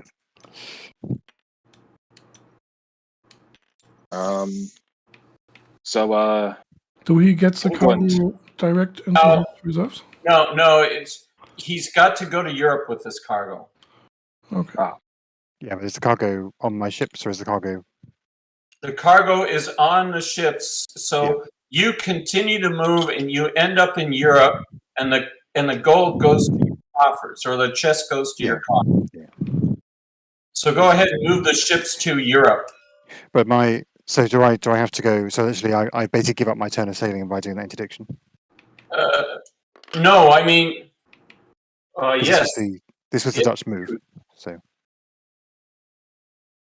Yes, you do. You give up your sailing turn by choosing to interdict. so does that mean I can also now raid this one, for example? I think it does, because you still have hold space. So in theory, then, if that means I can, so the question is, does the interdiction basically give me an early sailing turn? Because does that basically mean I could actually continue down here and do other things? Yes, you can sail anywhere you want and do something as long as your holds are not full. Yeah. Well, let's do that there then. So let's raid the city, and we'll just go mental with everything else here. This feels massively powerful, but that's the point, isn't it? yeah. I mean, it's not actually helping me win directly, but it is there. Yeah, I'm going to go in a second. I'm just going to work out if I'm going to do these first. So the point You is, like, can't- the only thing you could ransack for me is capturing the natives as slaves. so well, let's do that. I think because I'm going to take. Okay. There's only one of those. So I can do the thing from there. So do I destroy the city? Yes. Okay. Yeah, this feels mental, but okay. So go to there. I don't think I want that port. What I do want to go is here to then destroy this city and take the Well, the cathedral can provide defensive support, but then again, it's 5 firepower main, yeah. versus. So yeah, which I assume is not enough. yeah, even with the cathedral, that is +2. The citizen provides 1, and the manned colony provides 1, so that's 4. I don't think the missionary provides any, so No. yeah. I'm assuming I can't burn down the mission. No, you can only attack the colonies. Okay. Yeah. So I can't enslave your dude though, can I? Because he's When you can only ransom him. You kidnap him, and then he's got to pay a gold to get this token back. but I do. But Take wouldn't he him as if flee he's to a the slave. hill? Wouldn't he flee to the hills? Because he's coming after the loot. I'll make a note of that because it probably should be flee to the hills. Yeah, I'm happy for you to keep alive. That's fine. but you lose that guy. And We're is there taking anything- refuge in the cathedral. There's no more loot available, is there? No, the Caribbean has been plundered plumb dry. Finally, that's right, Jesus. Unless you want to attack your, I guess you can attack your own colony. Could do, couldn't I? Or just take one of the other random slaves from somewhere, which I suppose I better do. So I could should I take this slave here then? Yeah. This does seem excessive. just saying. Right. At which point I'm going to go there, and Europe. You could just go here and here. Yeah, I know, but I'm going to go this way. Right. So So that was my the interruption. slaves are just dumped. Now, technically, I can intercept this thing. I don't know if I don't think it's going to go well for you. it's not worth it for me to fight an admiral.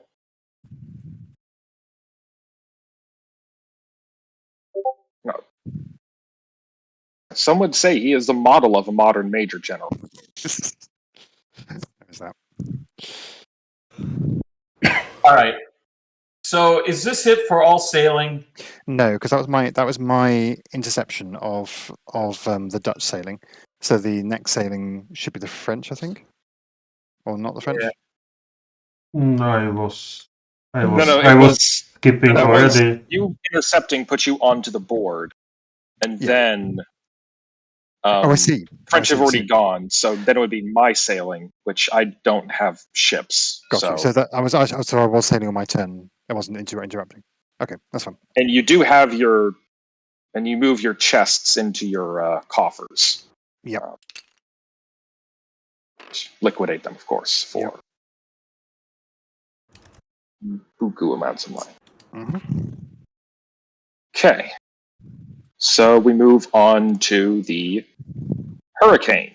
All players lose one ship, Oh no. Nice. which means I can't. I don't have a navy. Obviously.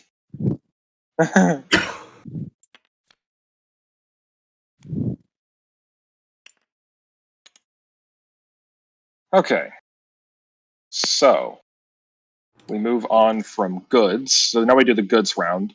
Both the silver and quicksilver are shut down because there's no colony to produce them. Yes. Then during auction, the Hurricane would hit, actually, but move on to the auction round, and we're now in the 30 Years' War, so France goes first. Oh.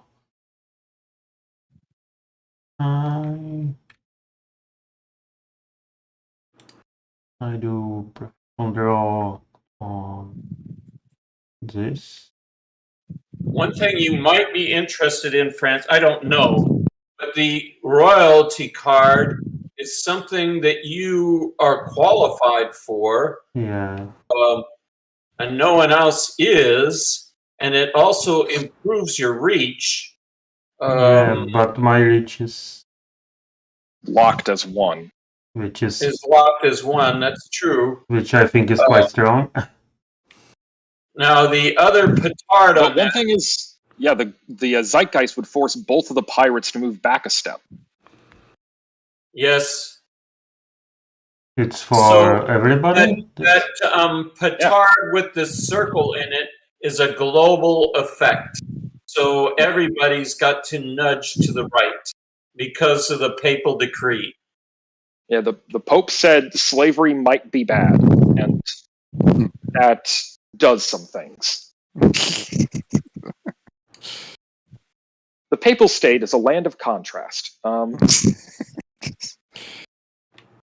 Yeah, but if I auction it, someone with much more money will take it. Well, maybe, but you are the only one who can actually use it. I mean, the others could use it for the Zeitgeist, for instance, but you are the only one qualified to become the protector of the Indians. So I don't think anybody else would be too interested in it. Spain, if you'd be willing to throw the French doubloon, then they'd be able to max bid it and make sure they win, because Well, actually, no. The maximum bid is 6, I believe. Or is it 5? I think it's 6. 1 through 6. Well, Spain, or Governor Spain, if I throw in a doubloon with you to the French, then the French could do a maximum bid, preventing the British from blocking it.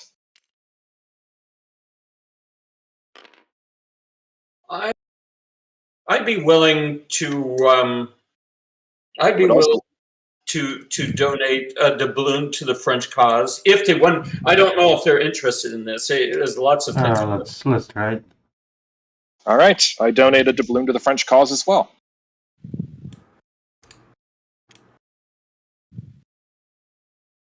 So France collect 2 doubloons. Spain pay your 1. I'll pay my 1. So I have 6.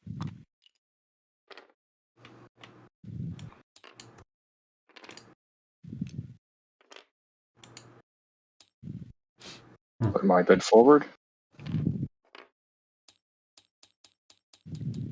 See. There we go. Kind of get to the edge of it. Close enough. And Spain?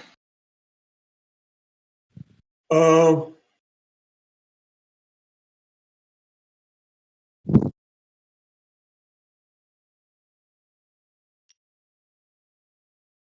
having trouble. Oh, there. There we go. Yeah, I bid 1. So, That was a bit of one. yeah. I bid 6. So, that was France's. Mhm. So That's we fine. go to me, I guess. Yes, and we have a new royalty. The Asiento.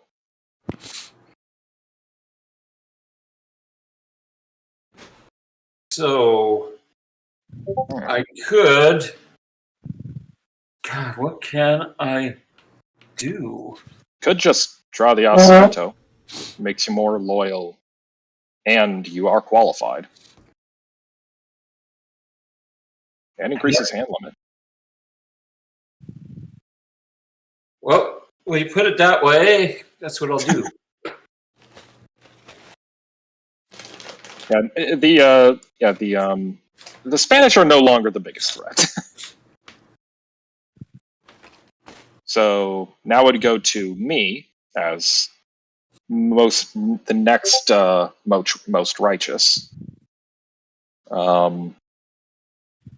And my reach is still limited at 1, but I will just draw these walloons.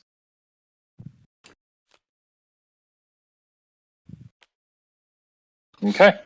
So hold on. Next, I just use my right to draw ducats.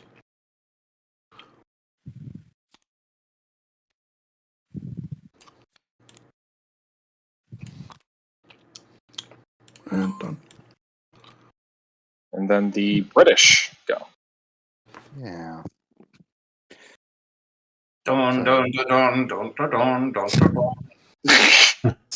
So I think looking, so obviously on some cards, I think the thing to do is actually just to grab this one. I think that's correct. Is that correct? Actually, hang on. So I'm just trying to think, because obviously ideally I want to get 2 of these, right? But the problem with getting 2 of these is most of these have like most loyal as a requirement, or something similar Right. other than this. So obviously I could mutiny. With a mutiny, I'm also going to get myself out of this area to do the thing. So Right. You could mutiny to go out and try something else. If there's a relic anywhere, that would be a game winner for you. There's only like 3 royalties that are the most loyal, and 2 of them are already out: Star Chamber and Admiral. Yeah. Um, What's the alchemy symbol there? That is a melting pot. Oh, I It see. means you can convert a citizen in a city to your color. Let's put that one up for auction. Let's do that. That seems good to me. All right. Um, people can auction, sort of whatever. Okay.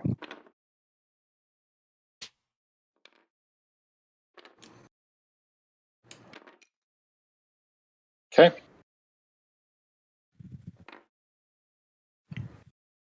Oh, I have no 0 points. There we go. Mhm. So do the min bid of 1. 2. 2 and 2. So got that one. Okay, that's me.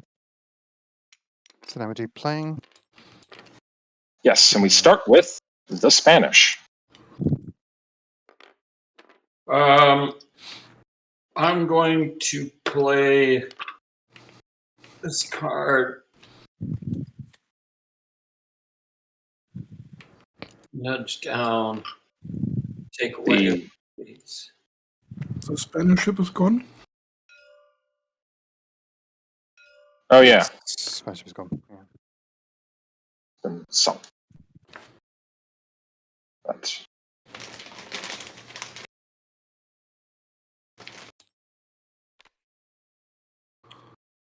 so next would be the Dutch. The astrologist Dutch. At least astrologist. I sell a card for 1. And then I play this card to get a ship. And And pay a 1 haven. for its mutiny. And because you went to the and you could upgrade it to a galleon, or you could grab an additional reach. I only have hand limit of 1. Oh, right. Sorry, I got I reach. think. And don't need the to- I would the be more- first icon should be the petard for the ship. Yeah, but I don't need to be in pirate anymore, so I can go mutiny. Mhm. So I can use this card instead of playing for the money. Use it to get a second ship out. And by doing those two things, you get 2 haven cards, correct? Yep. Yes. Ah, very nice. And then I need to discard 2 of them. So that's an order. You can discard them for their. Now that you're callow, you can play them for their effect. What can I do with a heart? A heart means you can move to any callow space. That's Okay. romance. You had a fling. Yes. I needed to go there.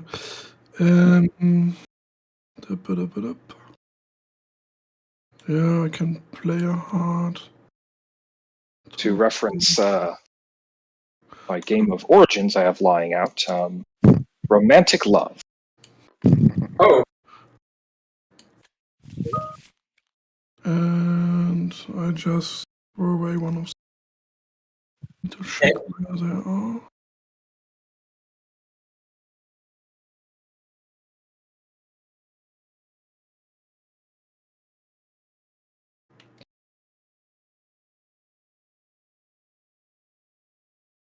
Okay. I need to take screenshots for. Well, I can place it here. Phil, here's also a typo. Here's Saint Martin and here's. Ah, true. Yes. and what does it say? It's Saint Martin, and on the card it's Saint Martin. Ah, okay. Also, the card for Baratania Bay is also wrong. Oh, I'm sorry. Say that second one again. For this one, I posted you screenshots in Discord already. Ah, okay. Okay, and I'm done. So the French. Yeah, I will play the Protector of Indians. Again, 1 each. So And as a consequence, you get shoved right, and everyone gets shoved right unless they pay for mutant. Right. And if I can't get shoved right, then I'll get knocked out of there. Now, do I want to get knocked out of this loser?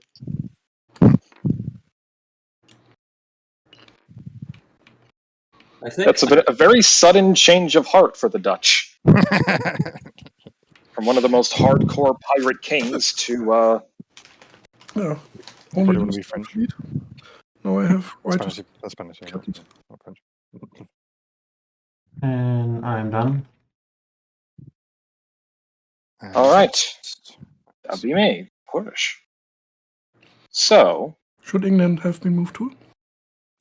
I'm last, I think. Or am I um, first? Am I before the Kurish or after Kurish? Oh, I moved. Sorry, I paid the bond, so I'm not. Yeah, guys, it's turn order. It's around the Yeah. table. but the So- rest was moving, so yeah. that's fine. What mean manumission for the slaves? that means everybody who's got slave labor has to make them into a citizen by paying, I think, 1 gold for each one. Oh, I got one. Yeah. I've got. if only I held on to my colonies. Sorry. So, Yeah, I mean- has that happened? I've just paid for mine. Yeah, Ah, okay. I have to pay 2. you do. So yeah, swap them out. Now, citizens gain you during the goods phase 1 gold each. Oh, so during goods phase, would this this meeple that I had, I would have gotten me 1, Yes. and for red, it would have gotten 1 as well. So Yeah. Yes. that is tight. Okay, so my play phase. So I played the Champagne de Saint Christophe. I paid 1 to block the mutiny. But what I will do is I will rebuild. Oh wait, I had this colony disc. Oh, that should have gone back to here. Okay, so I'll build this colony disc here in Tucas, which will pull this over here. England, you get a cathedral, Hooray. and you get 1 gold from me. Even better. But I will also activate the ability Melting Pot, which turns it into a citizen of mine. Ooh. Everyone wants to be Korish. What can I say? I have no words. When are we condition checked? Well, I'm nowhere near my win state yet, but I will pay. But White House should win. The trouble is, I find it difficult to see how you can be anywhere near win state because as soon as I get like next turn sailing like when I get to that sailing phase, then I can just wipe them all out again. Well, that's unless someone can build a bigger navy than you. Yeah, but I mean, yes, but it's gonna be difficult. Yes, that's what I mean. It's it just feels it feels like something which isn't working quite as a Yeah, we have to talk about it. Walloons will move me up 1. I will build an additional colony. I'll build one here back in Granada. So it gets restaffed. But I will not produce any goods because I don't want there to be something to loot. And you can't attack me if there's nothing to loot.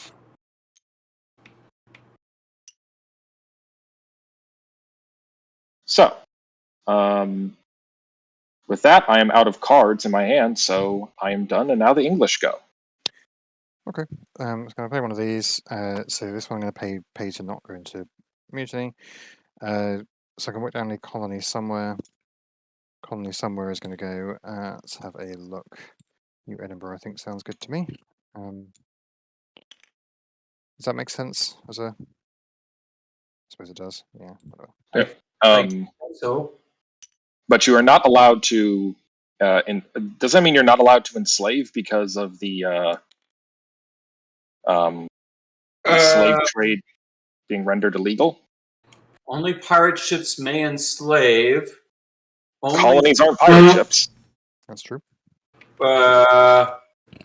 Manumission for all slaves. I think you can steal. I think you can steal the labor and then pay a gold to make him into a citizen. That does make some sense, because otherwise you then never have a city with a thing in it. So I'll do it onto there. So the melting pot allows me to convert, yes? Do we need to steal the slave with his ship? No, it's just automatically imported by landing a bunch of colonists. If there are indigenous in the same land zone as the colony, they get assimilated. Okay. So the melting pot doesn't apply here, presumably? I presume you can't melting pot because I've got nothing to convert, is that right? Or can I? He can melting pot only citizens of another color on his colony. Yeah, which at this point is irrelevant because everything's got sorted out. So that's fine. Okay, so that's onto there. That's onto there. That's all I think. Do France need to have 2 own cathedrals? Or just 2 cathedrals on the map? I believe it's 2 of their own, but yes, 2 of their own. That's good too. Okay. So yes, that's the end of that. So we'll go to the sailing. And turn order. So since we're back in war, that means the French sail first. No ships. Yeah, good talk. The Dutch sail. There's no chest on the board. No, I've wiped it out. I could just import. No. Yeah, you could just grab a haven. Oh. Yes. Can you just stay put it to grab a haven, or? I thought only when I enter the space with my ships. Yeah. Oh.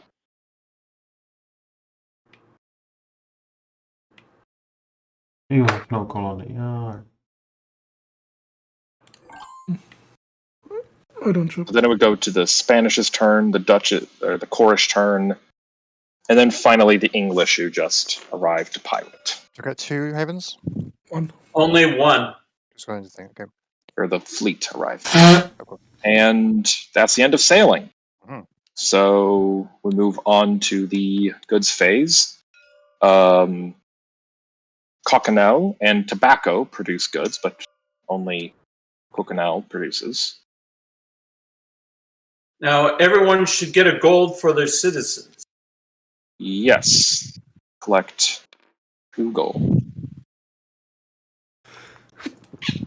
What happens to the labor which produces thing? It stays put. It's paid labor. Okay. They formed a union. Didn't get paid. Okay, I think we can go into auction. Yes. So. Oh, sorry, I've been moving this for some reason. Yes. Sorry. So auction phase would be for France first. Yes. I have no golds, so I do professional draw. Yep.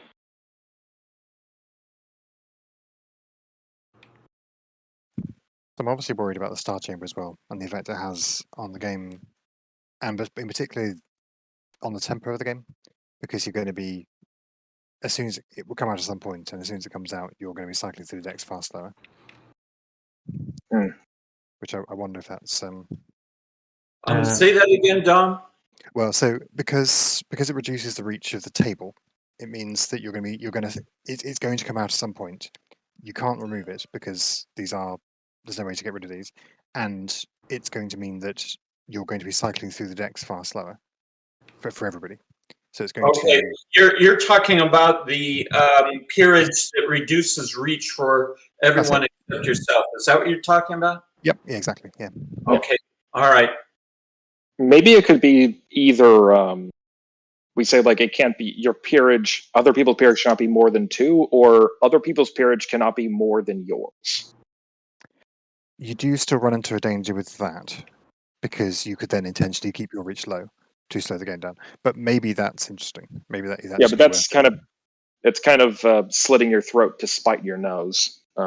Yes, but there may be a situation where actually slowing the game down is good, because if if someone is racing ahead, I think higher than yours is well, everybody has your reach essentially. It's maybe the point. Okay, so my reach is 2, and I just draw 2 cards from writer's deck. And for how much I sell the card? 1 or 2? 1. Not anymore. The Spanish king's about to debase, so But we are not there yet. we're not there quite yet. Yeah. Spain, you have to auction. I have to auction, and God, these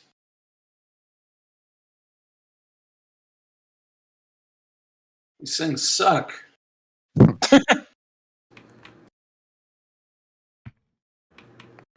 There actually is a way to attack peerage, and that's with the Inquisition.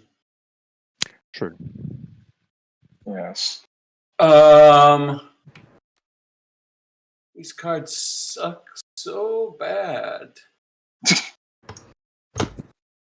Also, like we finally all have a peerage. Yes. Yes, we certainly do. I'm going to auction this.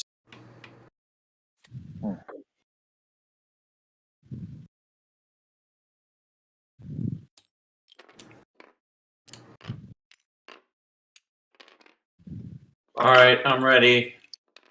Give me a second. Okay.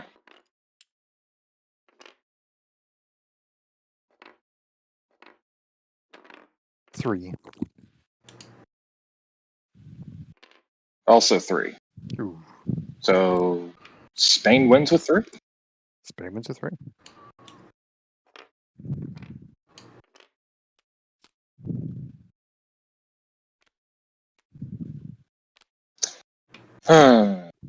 Right.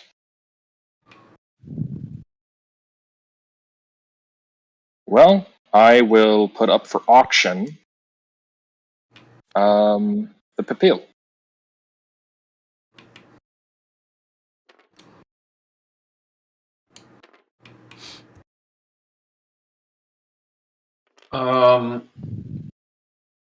Give me a moment.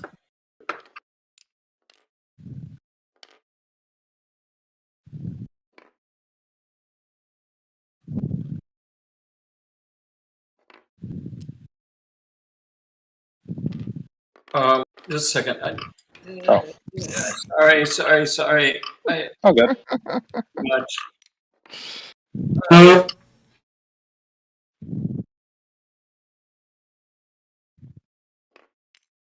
Okay, now I'm ready. So 3. 4. So I wipe my own, but I do win card.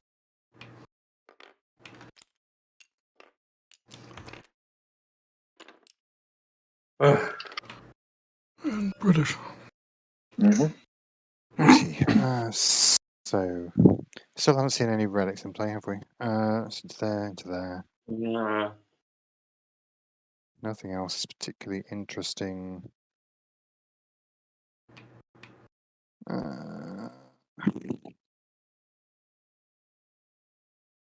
No. So yeah, I will. So I've got Richard 1, haven't I? So I can just take the one. I'll just take the one on top of there. That'll be fine. All right. Yeah. So we move on to play, and the bad money has driven out the good. No more gold for card sales. So, Spain, play away. It's me? I'm the most loyal? Well, isn't it always Spain goes first for? Yes, it is. It's Spain always goes first. So I'm going to play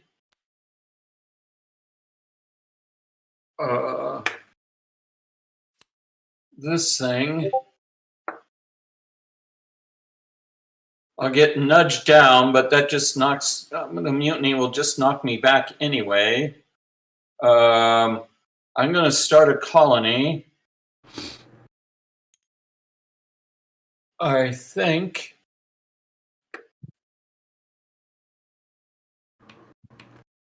here.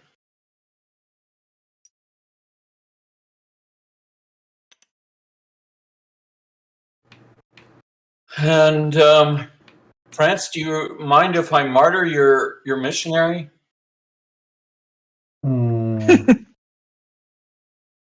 I have a problem with it, but The politest version of that question has ever been asked.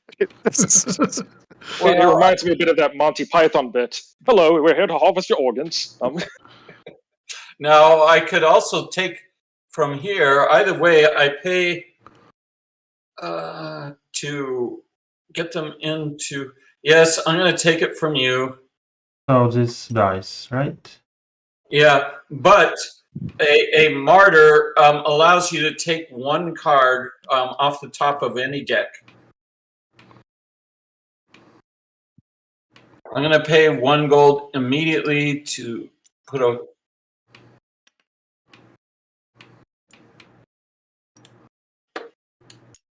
To make that into a citizen.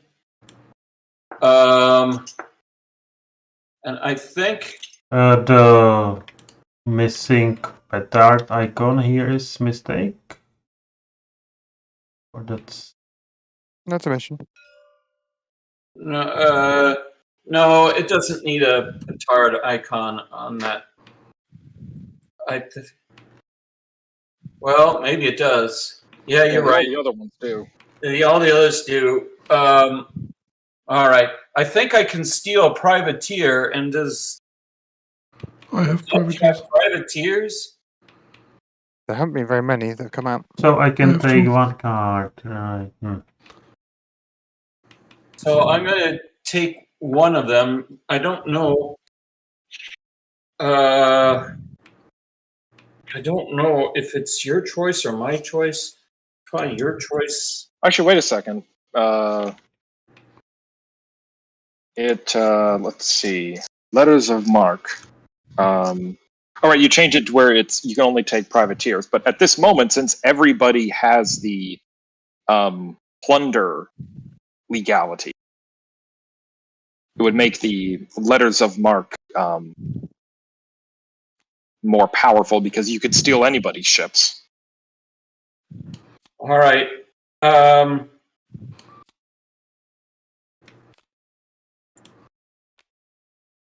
So right now we're under a junta, and all the legalities are pirate. So I think that makes the letter of marque useless because there's no law at all, and nobody's a privateer. Yeah. Well, it says, it depends on what the actual letter of marque rule is. Is it that you can steal a privateer or steal someone with privateer legality? It does say legality. It says steal a card with the legality of privateer of their choice from the tableau of another player. So because of the junta, nobody is a privateer anymore. Nobody is a privateer anymore. It's the way I read that. I guess because I think Britain is in a very dominant position, but like if the letter of marque was able to steal any ship with pirate abilities, and at this point, then people could just start stripping each other of their ships. I think there needs to be something in between the two, because currently we haven't. That's never been viable so far. There hasn't been a situation in the entire game where we've been able to steal a ship from anybody else. But yes, absolutely. If it was the reverse, then you'd never stop. And again, you'd have the same problem you have when we were going down here, where you're just going to you take that thing all the time and not get anywhere. So it has to be something in between the two. The letter of marque is very strong. Maybe it could be that you have to pay the bank 1 gold to do it, because I imagine the equivalent is you're bribing some official to grant leniency to a group of pirates or privateers. The actual mechanism is you are going to a privateer and saying, hey, I can legitimize your activities. Just sign here. Right. Or it can be like you take the ship with the worst seamanship or something like that. All right, well, that's it for my... No, I'm going to play this to marry into here. Okay, that's it for my turn. So it's my turn. Mm-hmm. I play this. Put out some religious fun. There's still a one tribe over here and a couple over here. And there one there, yeah.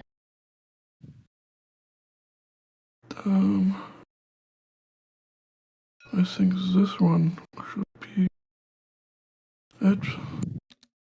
Oh, it doesn't have a city it can go to. Yeah. Oh. So it's safe. And that does also move you 1 space. And your... So my next card. What happens? Oh, I can just discard a card if I can't play it because I have no money. You can just discard it. Yeah. Oh. I do wonder how often you see 17th century emancipation. I mean, apparently the Jesuits did engage in their own kind of personal mission of emancipation. But that makes sense, I think, from this. But what concerns me is the number of citizens you got on the board, and I'm wondering whether that's common, that you end up with very few non-citizen people by the end. Well, I think that this in particular was a product of me seeking a independence, a revolution victory. One person being dedicated to being a missionary, and then also triggering the ending of the slave trade. Yeah. Like this was just the ideal scenario, basically. Okay. Yeah, it was. But it is interesting that Spain led the world for, 50 years or 80 years in emancipation. They faltered, but still, they were the only country in the world to actually abolish slavery, and in some degree among certain peoples and the like, but still, and they were also, their religious leaders were the first to say slavery is a sin. So this is kind of remarkable. I wanted to kind of emphasize that in the game, because this very early abolitionist movement is not much remarked on. Yeah.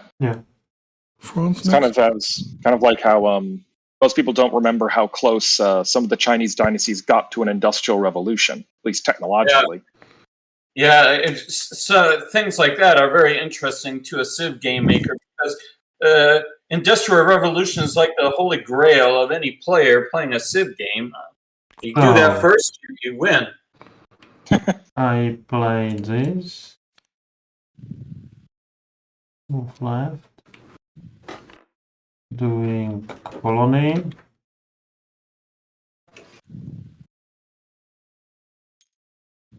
With my... Not mine. Oh no. Because I am not on the slave anymore. Slave illegal. Yeah, the slave trade is back in action. Yeah, Hooray. that's bad.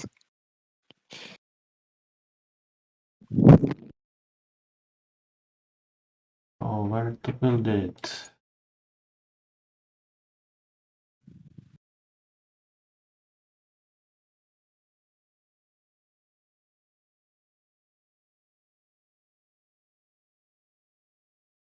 You could build it in the desolate wasteland of Española. Yeah, the smoking ruins. Do it here.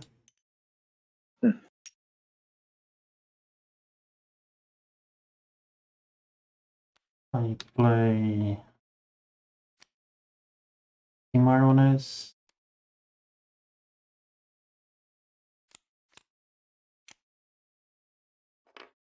So So this- now you can pay to you have to pay to emancipate Anumit. And if I do not have money, it will be removed.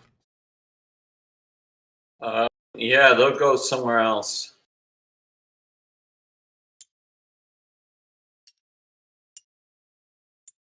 I believe from Pax the late slave rebellions. And I place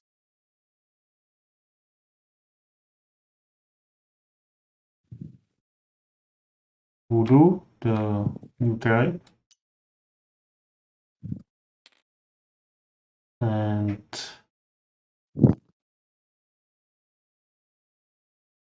mission on it.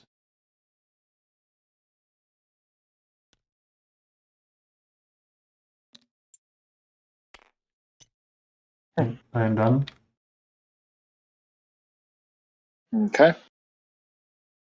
So I will play the pill.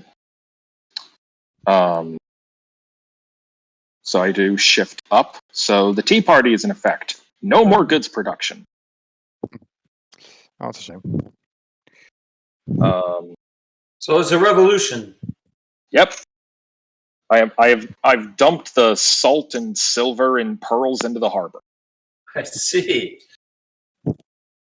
A lot of it's sugar and pearls at the moment that are being dumped in the harbor. But So you're making sweet, salty water. yes. Let's see. I can't start any slave revolts because there aren't any slaves. I can set up a mission, and I might as well do. How about? Can other people besides the Spanish settle on the purple spots? I think no. I think Spain can only settle on purple, and the others can only settle on non-purple. Then I will set up a mission to the Escuintala.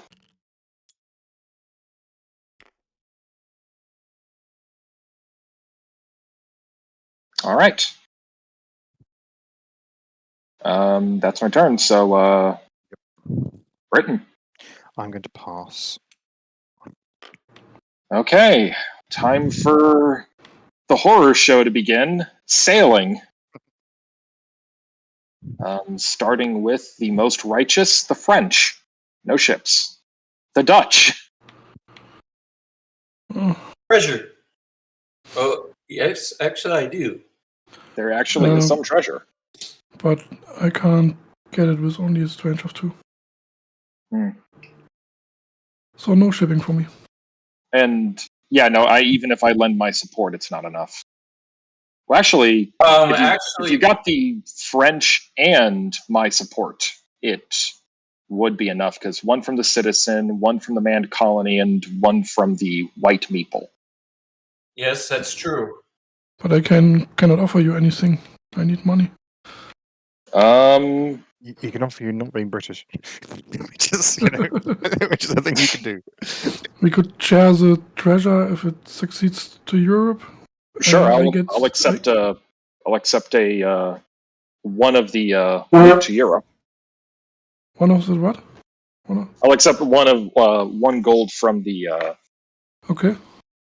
from the payout. France, would you be willing to help tear down the Española colony? How much would France get? Yes. I could also offer one money Yeah. if it succeeds. I mean, again, you're the biggest thing is that you're not having this state being taken by the British. That's your point. Yeah, that is one of the big benefits here. Yeah. So really, like everything else is kind of secondary. But if the British come, they've got a strength of 4, and if the French and the Maroon King helps me, there's no way you can take it. Ah, true. I do nothing.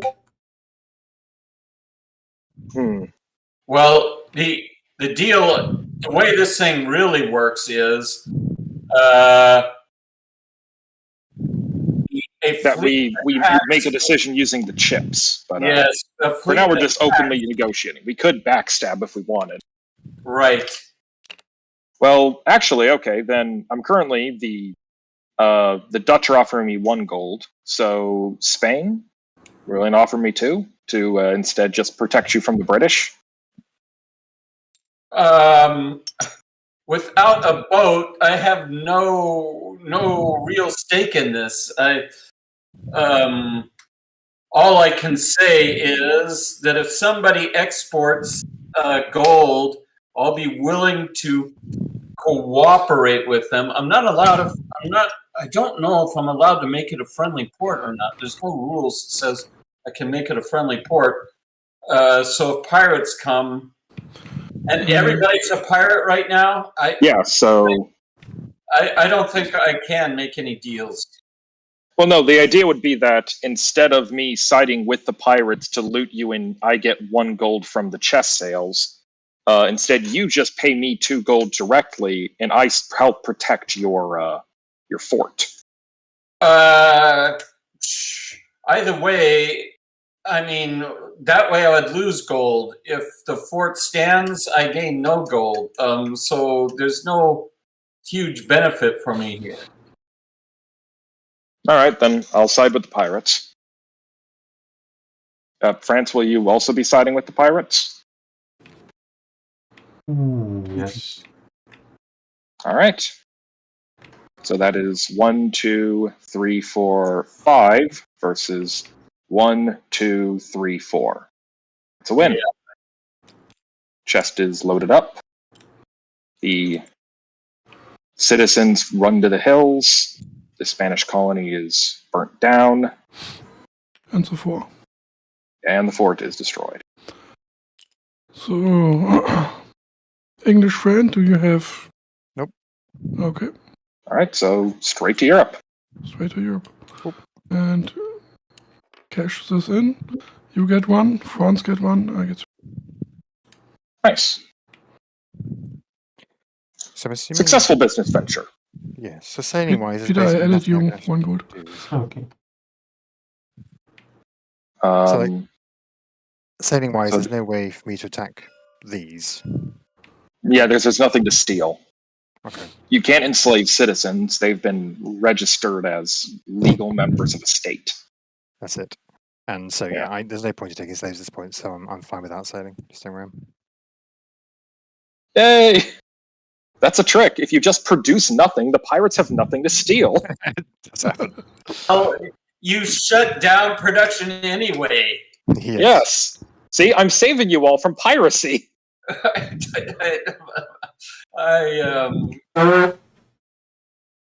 And you Listen, dumped. Yeah, listen, I will accept. Listen, I do not tolerate scabs on this island chain. All right. All right. So there's No production. no Quicksilver. People get paid for the citizens, but I guess it should be only citizens on missions or colonies, not hiding in the hills. Yeah, Okay. they don't really have enough to pay tithe. No. Right. So I collect 2.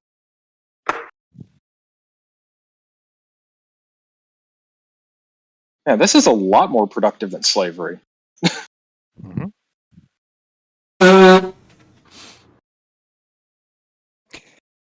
But then there's also a question, of course, if that, because obviously joking aside, there's a question if that actually should be the case. Like essentially, it's the you do want to make slavery attractive, essentially, and have it be something that like I'm actually surprised it earns you money. I'm surprised it doesn't cost you money to have citizens, for example. I think This it's is the idea that, like, at least based on my kind of research into the topic, that it's kind of like slavery is basically like theft. It's beneficial to the thief. It's not beneficial to everyone else. Yes, yeah. Yeah. Yeah. They've done studies in, post-bellum USA and in Brazil, in which trying to look at the economy before and after the slaves were freed, and it looks like the slaves, as abject and as poor and unskilled as they were in free labor, the economy as a whole improved. I think slavery is just, as you say, there's winners and losers, but overall it's a net loss. Okay. Yeah. So, is it really my turn? No, it's not my turn. We should load the cathedrals to reach. Yeah, load cathedrals into reach. Oh yeah, that's if your cathedrals are placed onto your reach. Right. Which means the Spanish now have no reach. Yeah. And it has to follow the shapes or not? The shapes don't really matter. Yeah, the shapes don't matter that much. But yeah. Oh yeah, that means And I see some big problem with cathedrals, at least for my play. Because for the slave trade is illegal, there are only colonies with citizens. well, then you just need to either. So I do not see any way how to make it another cathedral. I guess if you convince the Spanish to build a colony in Santo Domingo, or if you, or if alternatively, like you used voodoo to get more natives, or yeah, those would be the only two. Yeah, the which is quite complicated. Yeah. The emancipation victory is kind of on a ticking clock because as slavery continues, it just eats up and massacres the people you're looking to free. Right. That's the situation. That is a situation.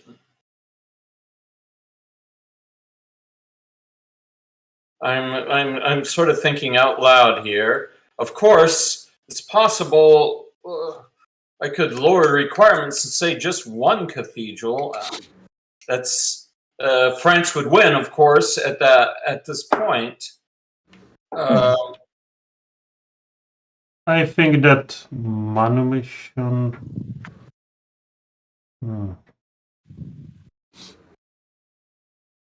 I sort of would like to. I'm tempted to say one cathedral's enough, But of course, I need to make the conditions for the others similar. Well, the problem is that if you make it one cathedral, then how does the revolutionary player get citizens? Yeah. Because I was willing to give one person a cathedral in order to get my kind of citizen ball rolling, that kind of thing. But if giving one person cathedral ends the game once they hit that, then it's yeah. It can be maybe like one cathedral and very low number of slaves on the map. Yeah, that could be. At this point, we don't really have any slaves on the map. Yeah, that actually would be a pretty good thing, because it also means that the emancipation player has reason to collaborate with the more naval players to just burn down slaving colonies in order to free them. Yeah, but Right. but it was done by that manumission, which may be weaker, but Yeah, it could be restricted, but it's actually not. Actually, that's not a bad idea. One cathedral and no slaves left. Is that the proposal? it can be I mean, in this way somehow. Well, the thing is, this it says slave trade is illegal. It doesn't say slavery is illegal, because, I mean, the U.S. abolished the slave trade externally back in 1808. Yeah. But the vile institutions survived for another 60-ish years. Yes. So it could be that you're not allowed to, that slavery is allowed to continue existing, but you're not allowed to enslave any further. Yes, or import any further. So, So the building of colonies doesn't give them slaves. The slave trade action doesn't work. That kind of thing.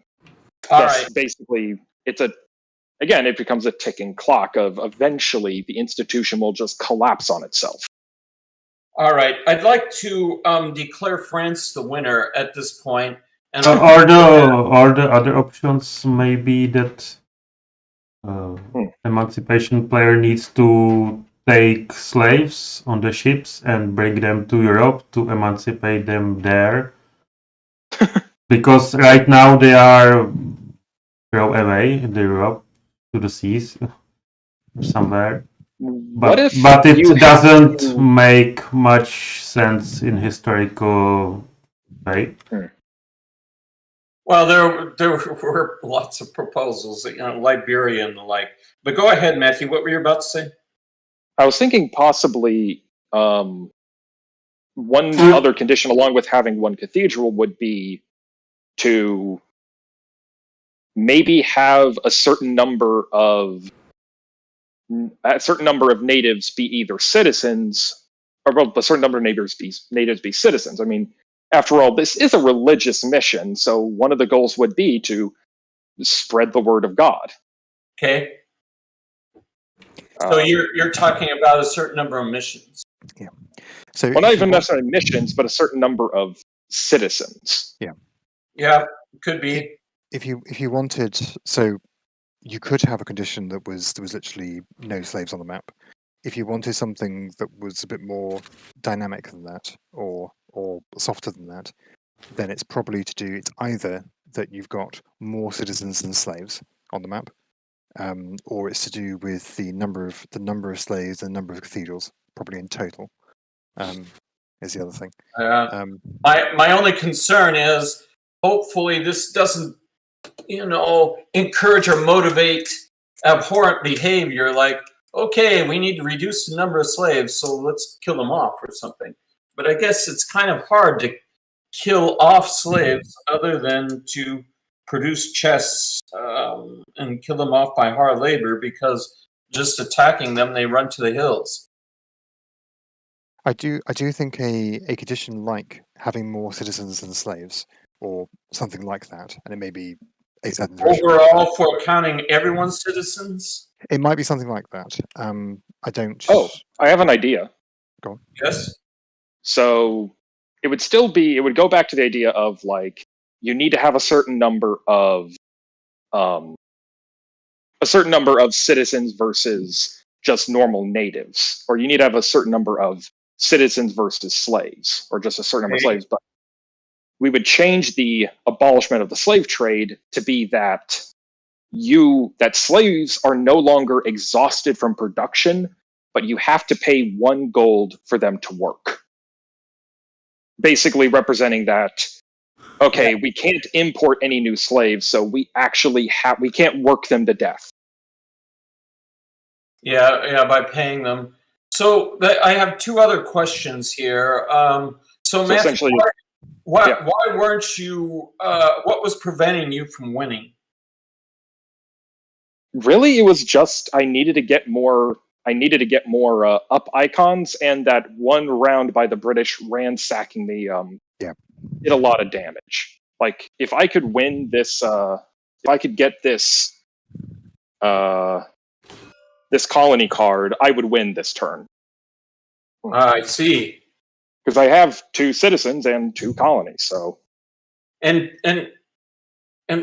Piston, what is what's your opinion on this?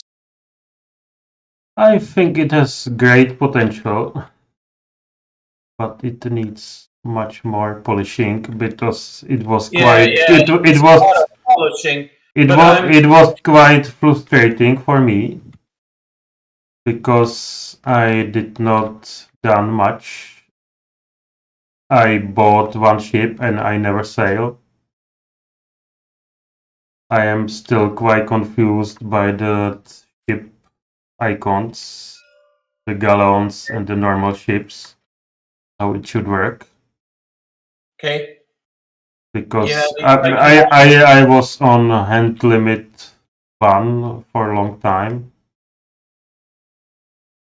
Because having the galleons from the start is quite strong. Yep. But I had 1 pirate with Strange 1 which was unable to do something, and that friendly port rule is not beneficial for me because I have nowhere to start. So I think there should be some options to start sailing somewhere. I am surprised you don't just have an entry point onto the map. Like you've got everything comes in from here, but then I did have that. The normal entry point from Europe is between the Leeward and Windward Islands. Everyone came in from there. Maybe you can start just in Portugal. There are no colonies. Yeah, I was going to say maybe you could, if you don't have a free port to start from and you don't want to negotiate with anybody, you could just discard a haven to start at one of the pirates. That was what I'd have me. I do. So obviously, like the whole parity nonsense was extremely powerful and disruptive. It was extremely swingy, right? It was a massive tearing apart of everything and dominated the economy because it really did strip everything out of any value. And it was I liked how it meant that you did get these injections of money which then got spread out. I thought that was really interesting. I think there's definitely potential for that. It's a bit. I think the map is a bit too permissive as well. As in, you can go up here and then go down here and then go up. You can do this forever, so you can get everywhere on the map. I think you could probably help some of this by making the map slightly more restrictive as to where you can actually go. I think, and one other thing that might help restrict Pirating ability is that maybe you could have it that either that instead of being both having 2 strength and 2 hull, kind of 2 room for cargo, either make it so that pirate ships galleons only have 1 strength but have room for 2 hull, or something I just thought. At the beginning of your sail, you can declare if your ships will have 2 strength and 1 hold, or 1 strength and 2 hold. Kind of, are you fitted for picking up cargo or fitted for burning down colonies? I understand. I wanted to say, though, that I actually am kind of happy with those turns in which things got burned down. Historically, just about every town, or I would say every port shown on the map, got burned down, and several times during the course of the century. And in our game, Newt Edinburgh was originally a Cornish settlement that got burnt down by the English and then later settled by the English. Yeah. The trouble I find with that though is that because the map's so permissive, you can go everywhere, right? As in so I think it's fine. Like I like the dynamic of things being burnt down and the money, and then the money being spread out that way. That's really interesting. The problem I have is it's all been burnt down in the same year, and I can get everyone on the map in the same year. Because you can come in from here, you can go up here, you can go here, you can go here, you go here. You can then go down this way, and you can do it all again. And you can basically I think that that's why I think that kind of tightening the belt on the galleons would avoid that, because once your galleons are full, you can no longer attack. So I think there's a few options. I think you're not wrong. That definitely would work. I think restricting the map a little bit more would also help. Like for example, stopping this route. Would definitely give you a way where you've actually got to choose a path, essentially, and therefore you can only do a subset on every voyage. It would also be a case where you could have a restricted number of zones you can enter, and literally again you've got to choose a path and you've got to do a particular thing you can do. I'm a bit worried about how scouring that is of everything. But you could absolutely have it being scouring if there's if there's 3 fleets knocking around, you could absolutely wipe it dry. But it's got to be a concerted effort by everybody rather than one person going everywhere. Yeah. If you've got a cargo hold of 5, then yes, you can destroy 5 places conceivably. Mm-hmm. Yeah, and that's. And also, it was we had a kind of awkward situation. Like, one reason why you did that massive 1-turn wave of destruction was because all the treasure was just piling up because there was no ship that could export the cargo. Yes. So it was all just piling up in the port, sitting there. And then the British Navy came through and took it all. Benjamin, I haven't heard. I was interested that you went left and then right, that you were able to pursue such a strategy like that. It was just a matter of trying out things. I see. Strategy in the first game. What I was missing is some attrition, because you have a strength of 5, you can kick everyone's butt, but you don't lose any strength. Maybe if you do a second or a third fight, and should have some form of attrition or something. Yeah. In other words, it's true that I see what you're saying. I should look at these fights a little bit more and have something more of an exchange, like I do in Pax Ren, rather than winner takes all and loser loses all. Winner takes more. Yeah, so that way the big galleon fleet would take small losses as they devastate the map, something like that. Maybe convert. If I could make a suggestion, borrowing a mechanic from a different game, a very old game, which would be Avalon Hill Civilization. In military combat with those, if 2 of your units are in the same space and they start fighting, you have stacks of units. And how it would work is the player who had the better military technology would discard an enemy unit, then the other side would discard one of your units, and you would just kind of go back and forth until either you stopped fighting or one person was out of units. And that's kind of how it works. So navies. How fast is it? I hate having. I don't want to emphasize fighting too much, even though I have this salty sea battle. How much time does that take? Is it fairly fast? Well, I mean, it would just basically be like, for example, take that the Dutch naval conflict off of the coast of Panama. Yeah. How it would work is that the English would sink a Dutch ship because they have the better admiralty, they have the best seamanship. Then the Dutch would sink an English ship. Then the English would sink a Dutch ship and after that point, the Dutch Navy would be. That's not bad. I mean, some kind of exchange like that would. And if you want the galleons to maybe have that kind of bigger military power, but still be, but not be so dominating, they can just wreck house. It could be that they can take one hit and be laid on their side. They can take a blast to the hull without being completely sunk. Or maybe just leave them as vulnerable as the barks and leave their advantage as just the fact that they can hold a lot more cargo. Or keep the military advantage but limit the cargo. Like, I think them being 2 strength and 2 cargo is really powerful. Yeah. I think. But I did want to say just briefly that the galleons, or at least the flota, the Spanish fleet, was pretty much invincible. They sailed for centuries, and only once did they lose to a Dutch pirate. But so anyway, I'm sorry. Go ahead, Dom. Yeah, well, I was just saying you could.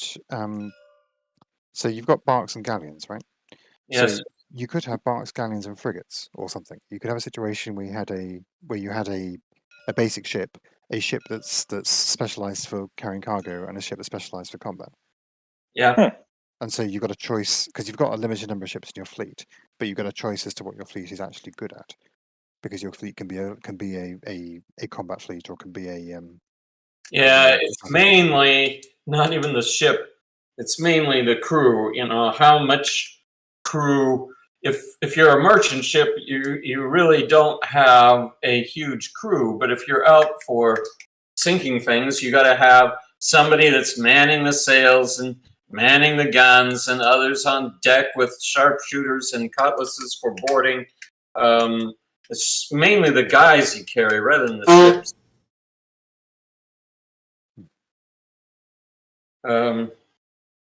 Or it can be that loaded ships loaded with treasures have lesser strength, as they are fighting worse when they're loaded.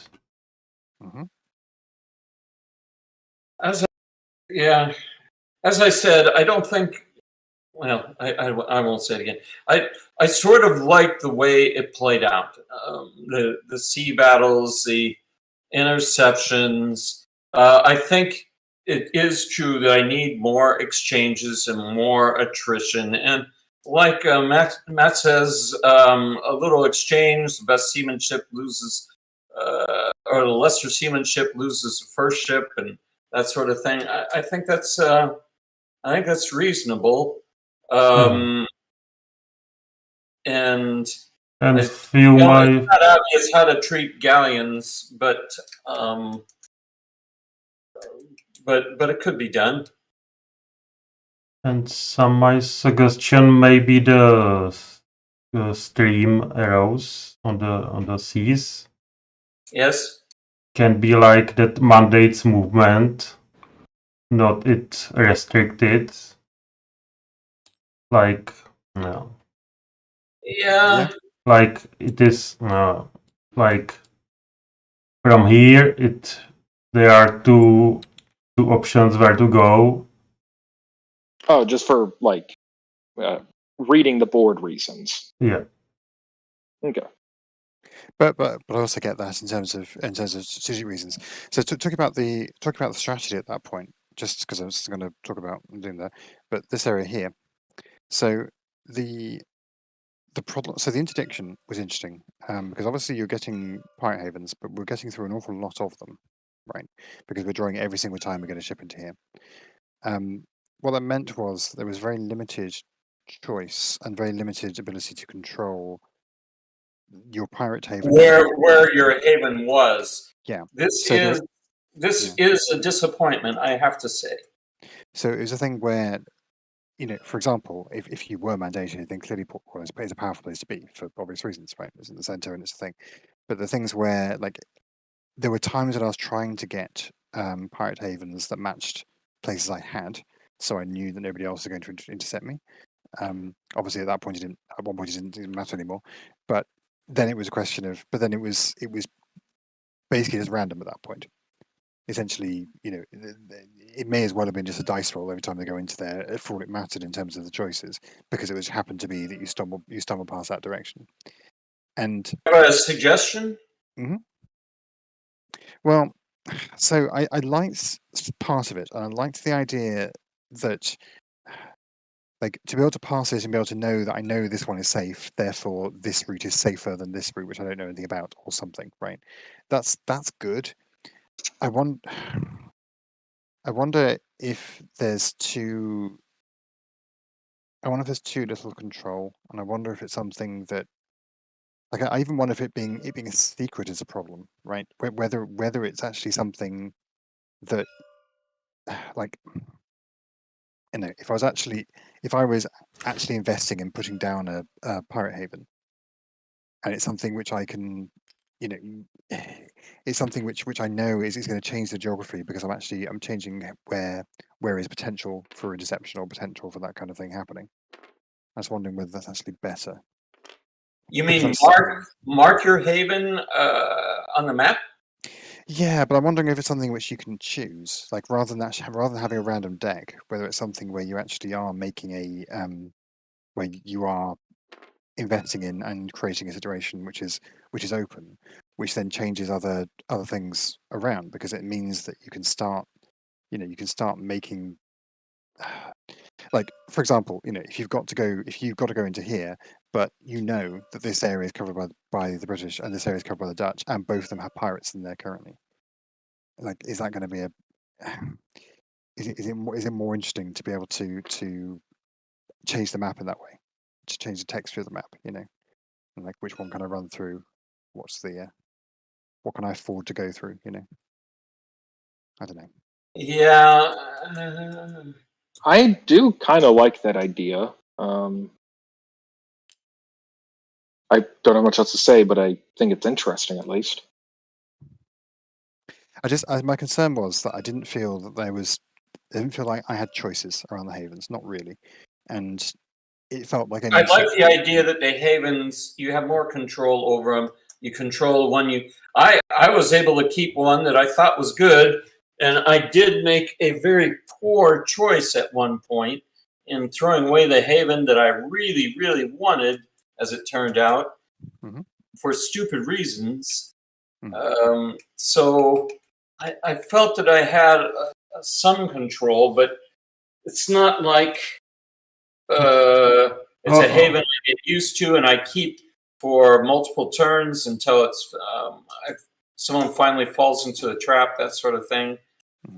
Or it can be modification of current rules, that if you have like a Port Royal, you can interdict there, but you can also interdict in any adjacent species, but with -2 strange or something like that.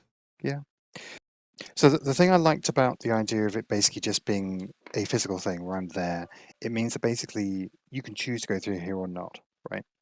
But bear in mind, if that was then followed up with other people, so like if the French were here and something else was there, and suddenly you've got choices as to which route you're going and how you're going through, and those choices will depend on the timing of the tempo because of where your sailing currently is, which also means you then got a choice about when you sail, because that's going to change how this goes.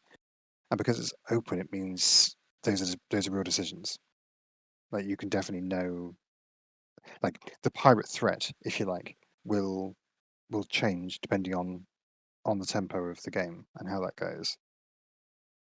And it means that there's I don't know. It just seemed like I just didn't like how little control or little decision that actually had over the interdiction. All right.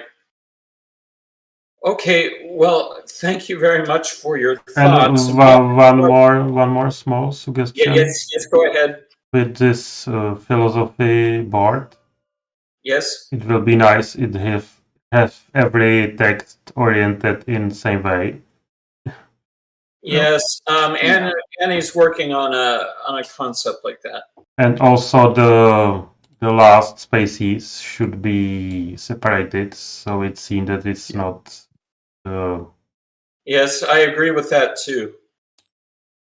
Maybe even make it so that like the last space is the one that has the symbol in it. So you're like, this person is possibly going to win soon. Yeah, I agree with that as well. And also writing down that down is less loyal or most loyal instead up and down will be helpful. Yeah, I could put loyal into that. I have some idea how to change that board, but I will make a picture later. Because Annie's working on a concept right now on that. And one thing that will really help me if there will be the sheet with the icons with. Yeah, of course, Rosetta Stone is desperately needed.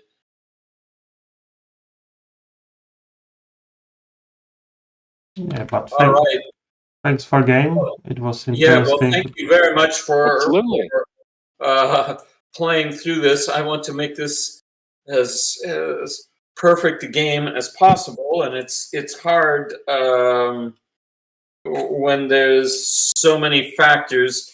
But the big thing is the end game, trying to make it within the grasp for all of you. That's why I was sort of asking for the various players who were at the end what was keeping them from that final step. So I think one of the main differences with this and something like Pax Ren or even Pax Premier actually, or Pax Profirana, is that you don't have that sort of one turn away from winning type situation. Yeah, that not quite zero sum, but almost situation where I need to do 3 actions to win, but I can only do 2, and I can continue to stay one step ahead and there. And you're not going to have so much of that because these are very different things, and you are committing very heavily to them. And I do wonder if there's actually. I wonder if there's a better way of doing this or a more interesting way of doing this, especially because part of this is the star chamber actually, because the star chamber affects the number of cards you can draw, which affects how many spaces you can move along this track. This is one also. Well, sure. Yeah, precisely. Precisely. But if you limit the reach, that means you can't go. You can limit how many spaces you go on the track. So like, I couldn't see a situation where I could afford to mutiny and then try to get something else. Because at one point everyone was there, so I could have been the most loyal quite easily, and therefore get another title. But then that's also another 4 steps I'd have to be able to do there, and with a reach of 1, I couldn't do that. There was no viable way of doing that within a space of time. I for instance, since I had 2 titles, it seemed like a piracy victory was in grasp for me. But still, then 3 turns, right? And 3 turns, and I have to get leftward, and man, there wasn't anything leftward in the. Anyway, you need the words in 1 card, So yeah, I do think that like the star chamber and the like the ones that limit reach should be it's that no one can have more reach than you. Just because that way, like it is punishing, but it isn't completely going to just kneecap the whole game, the whole like kind of speed of the game. I agree. I wonder if it should be in the game at all.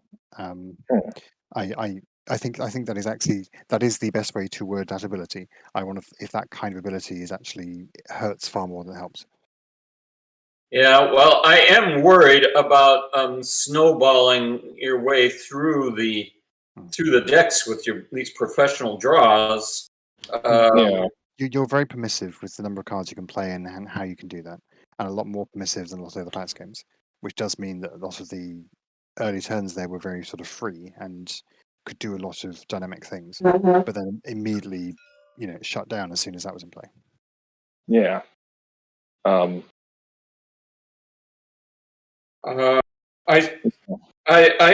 think I will try Matt's suggestion for no one can have more reach than you. Mm-hmm. And I would say that the other main suggestion I would make is for Emancipation Victory would be you must have one cathedral and there must be more citizens than natives. And that the shutting down of the slave trade just means that you are not allowed to enslave people anymore, and any natives on your colonies must be paid in order to work. Yeah. Which is not necessarily saying that they're no longer enslaved. They are. It's just that it's more that they're now in feudalism rather than slavery.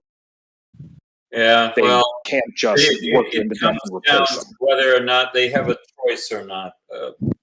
Yeah, in both cases they don't have a choice, but in the second case, they can't just work them to death and get new ones. As disgusting as that logic is, that is the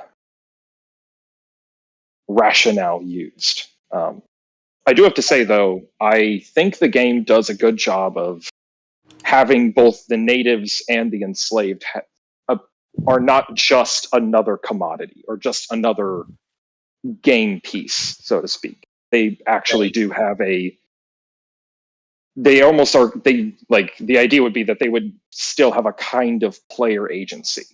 Not totally, because, obvious reasons. Yeah. But I do think that it does give that sense of, this isn't just another commodity. For example, I mentioned it when the comment, that's the kind of the ideology of slavery is, they're just they're basically just livestock with two legs. They're just tools. Mm-hmm. And if they're broken, you go buy replacements and all that kind of thing. Thus, a game that kind of repeats that is questionable. But in this game, I don't think that's really that's not really how they're treated. They're treated as people with agency and that have an impact on the game state very directly. Yeah, it's a tricky thing, all right. Yeah. But I would say I really appreciate it, but I think I have to shut down because it's getting awfully late here for me. In mine, I leave comments on the living rules or in Discord, and I'll be trying to address all these notes here and get the TTS module fixed up.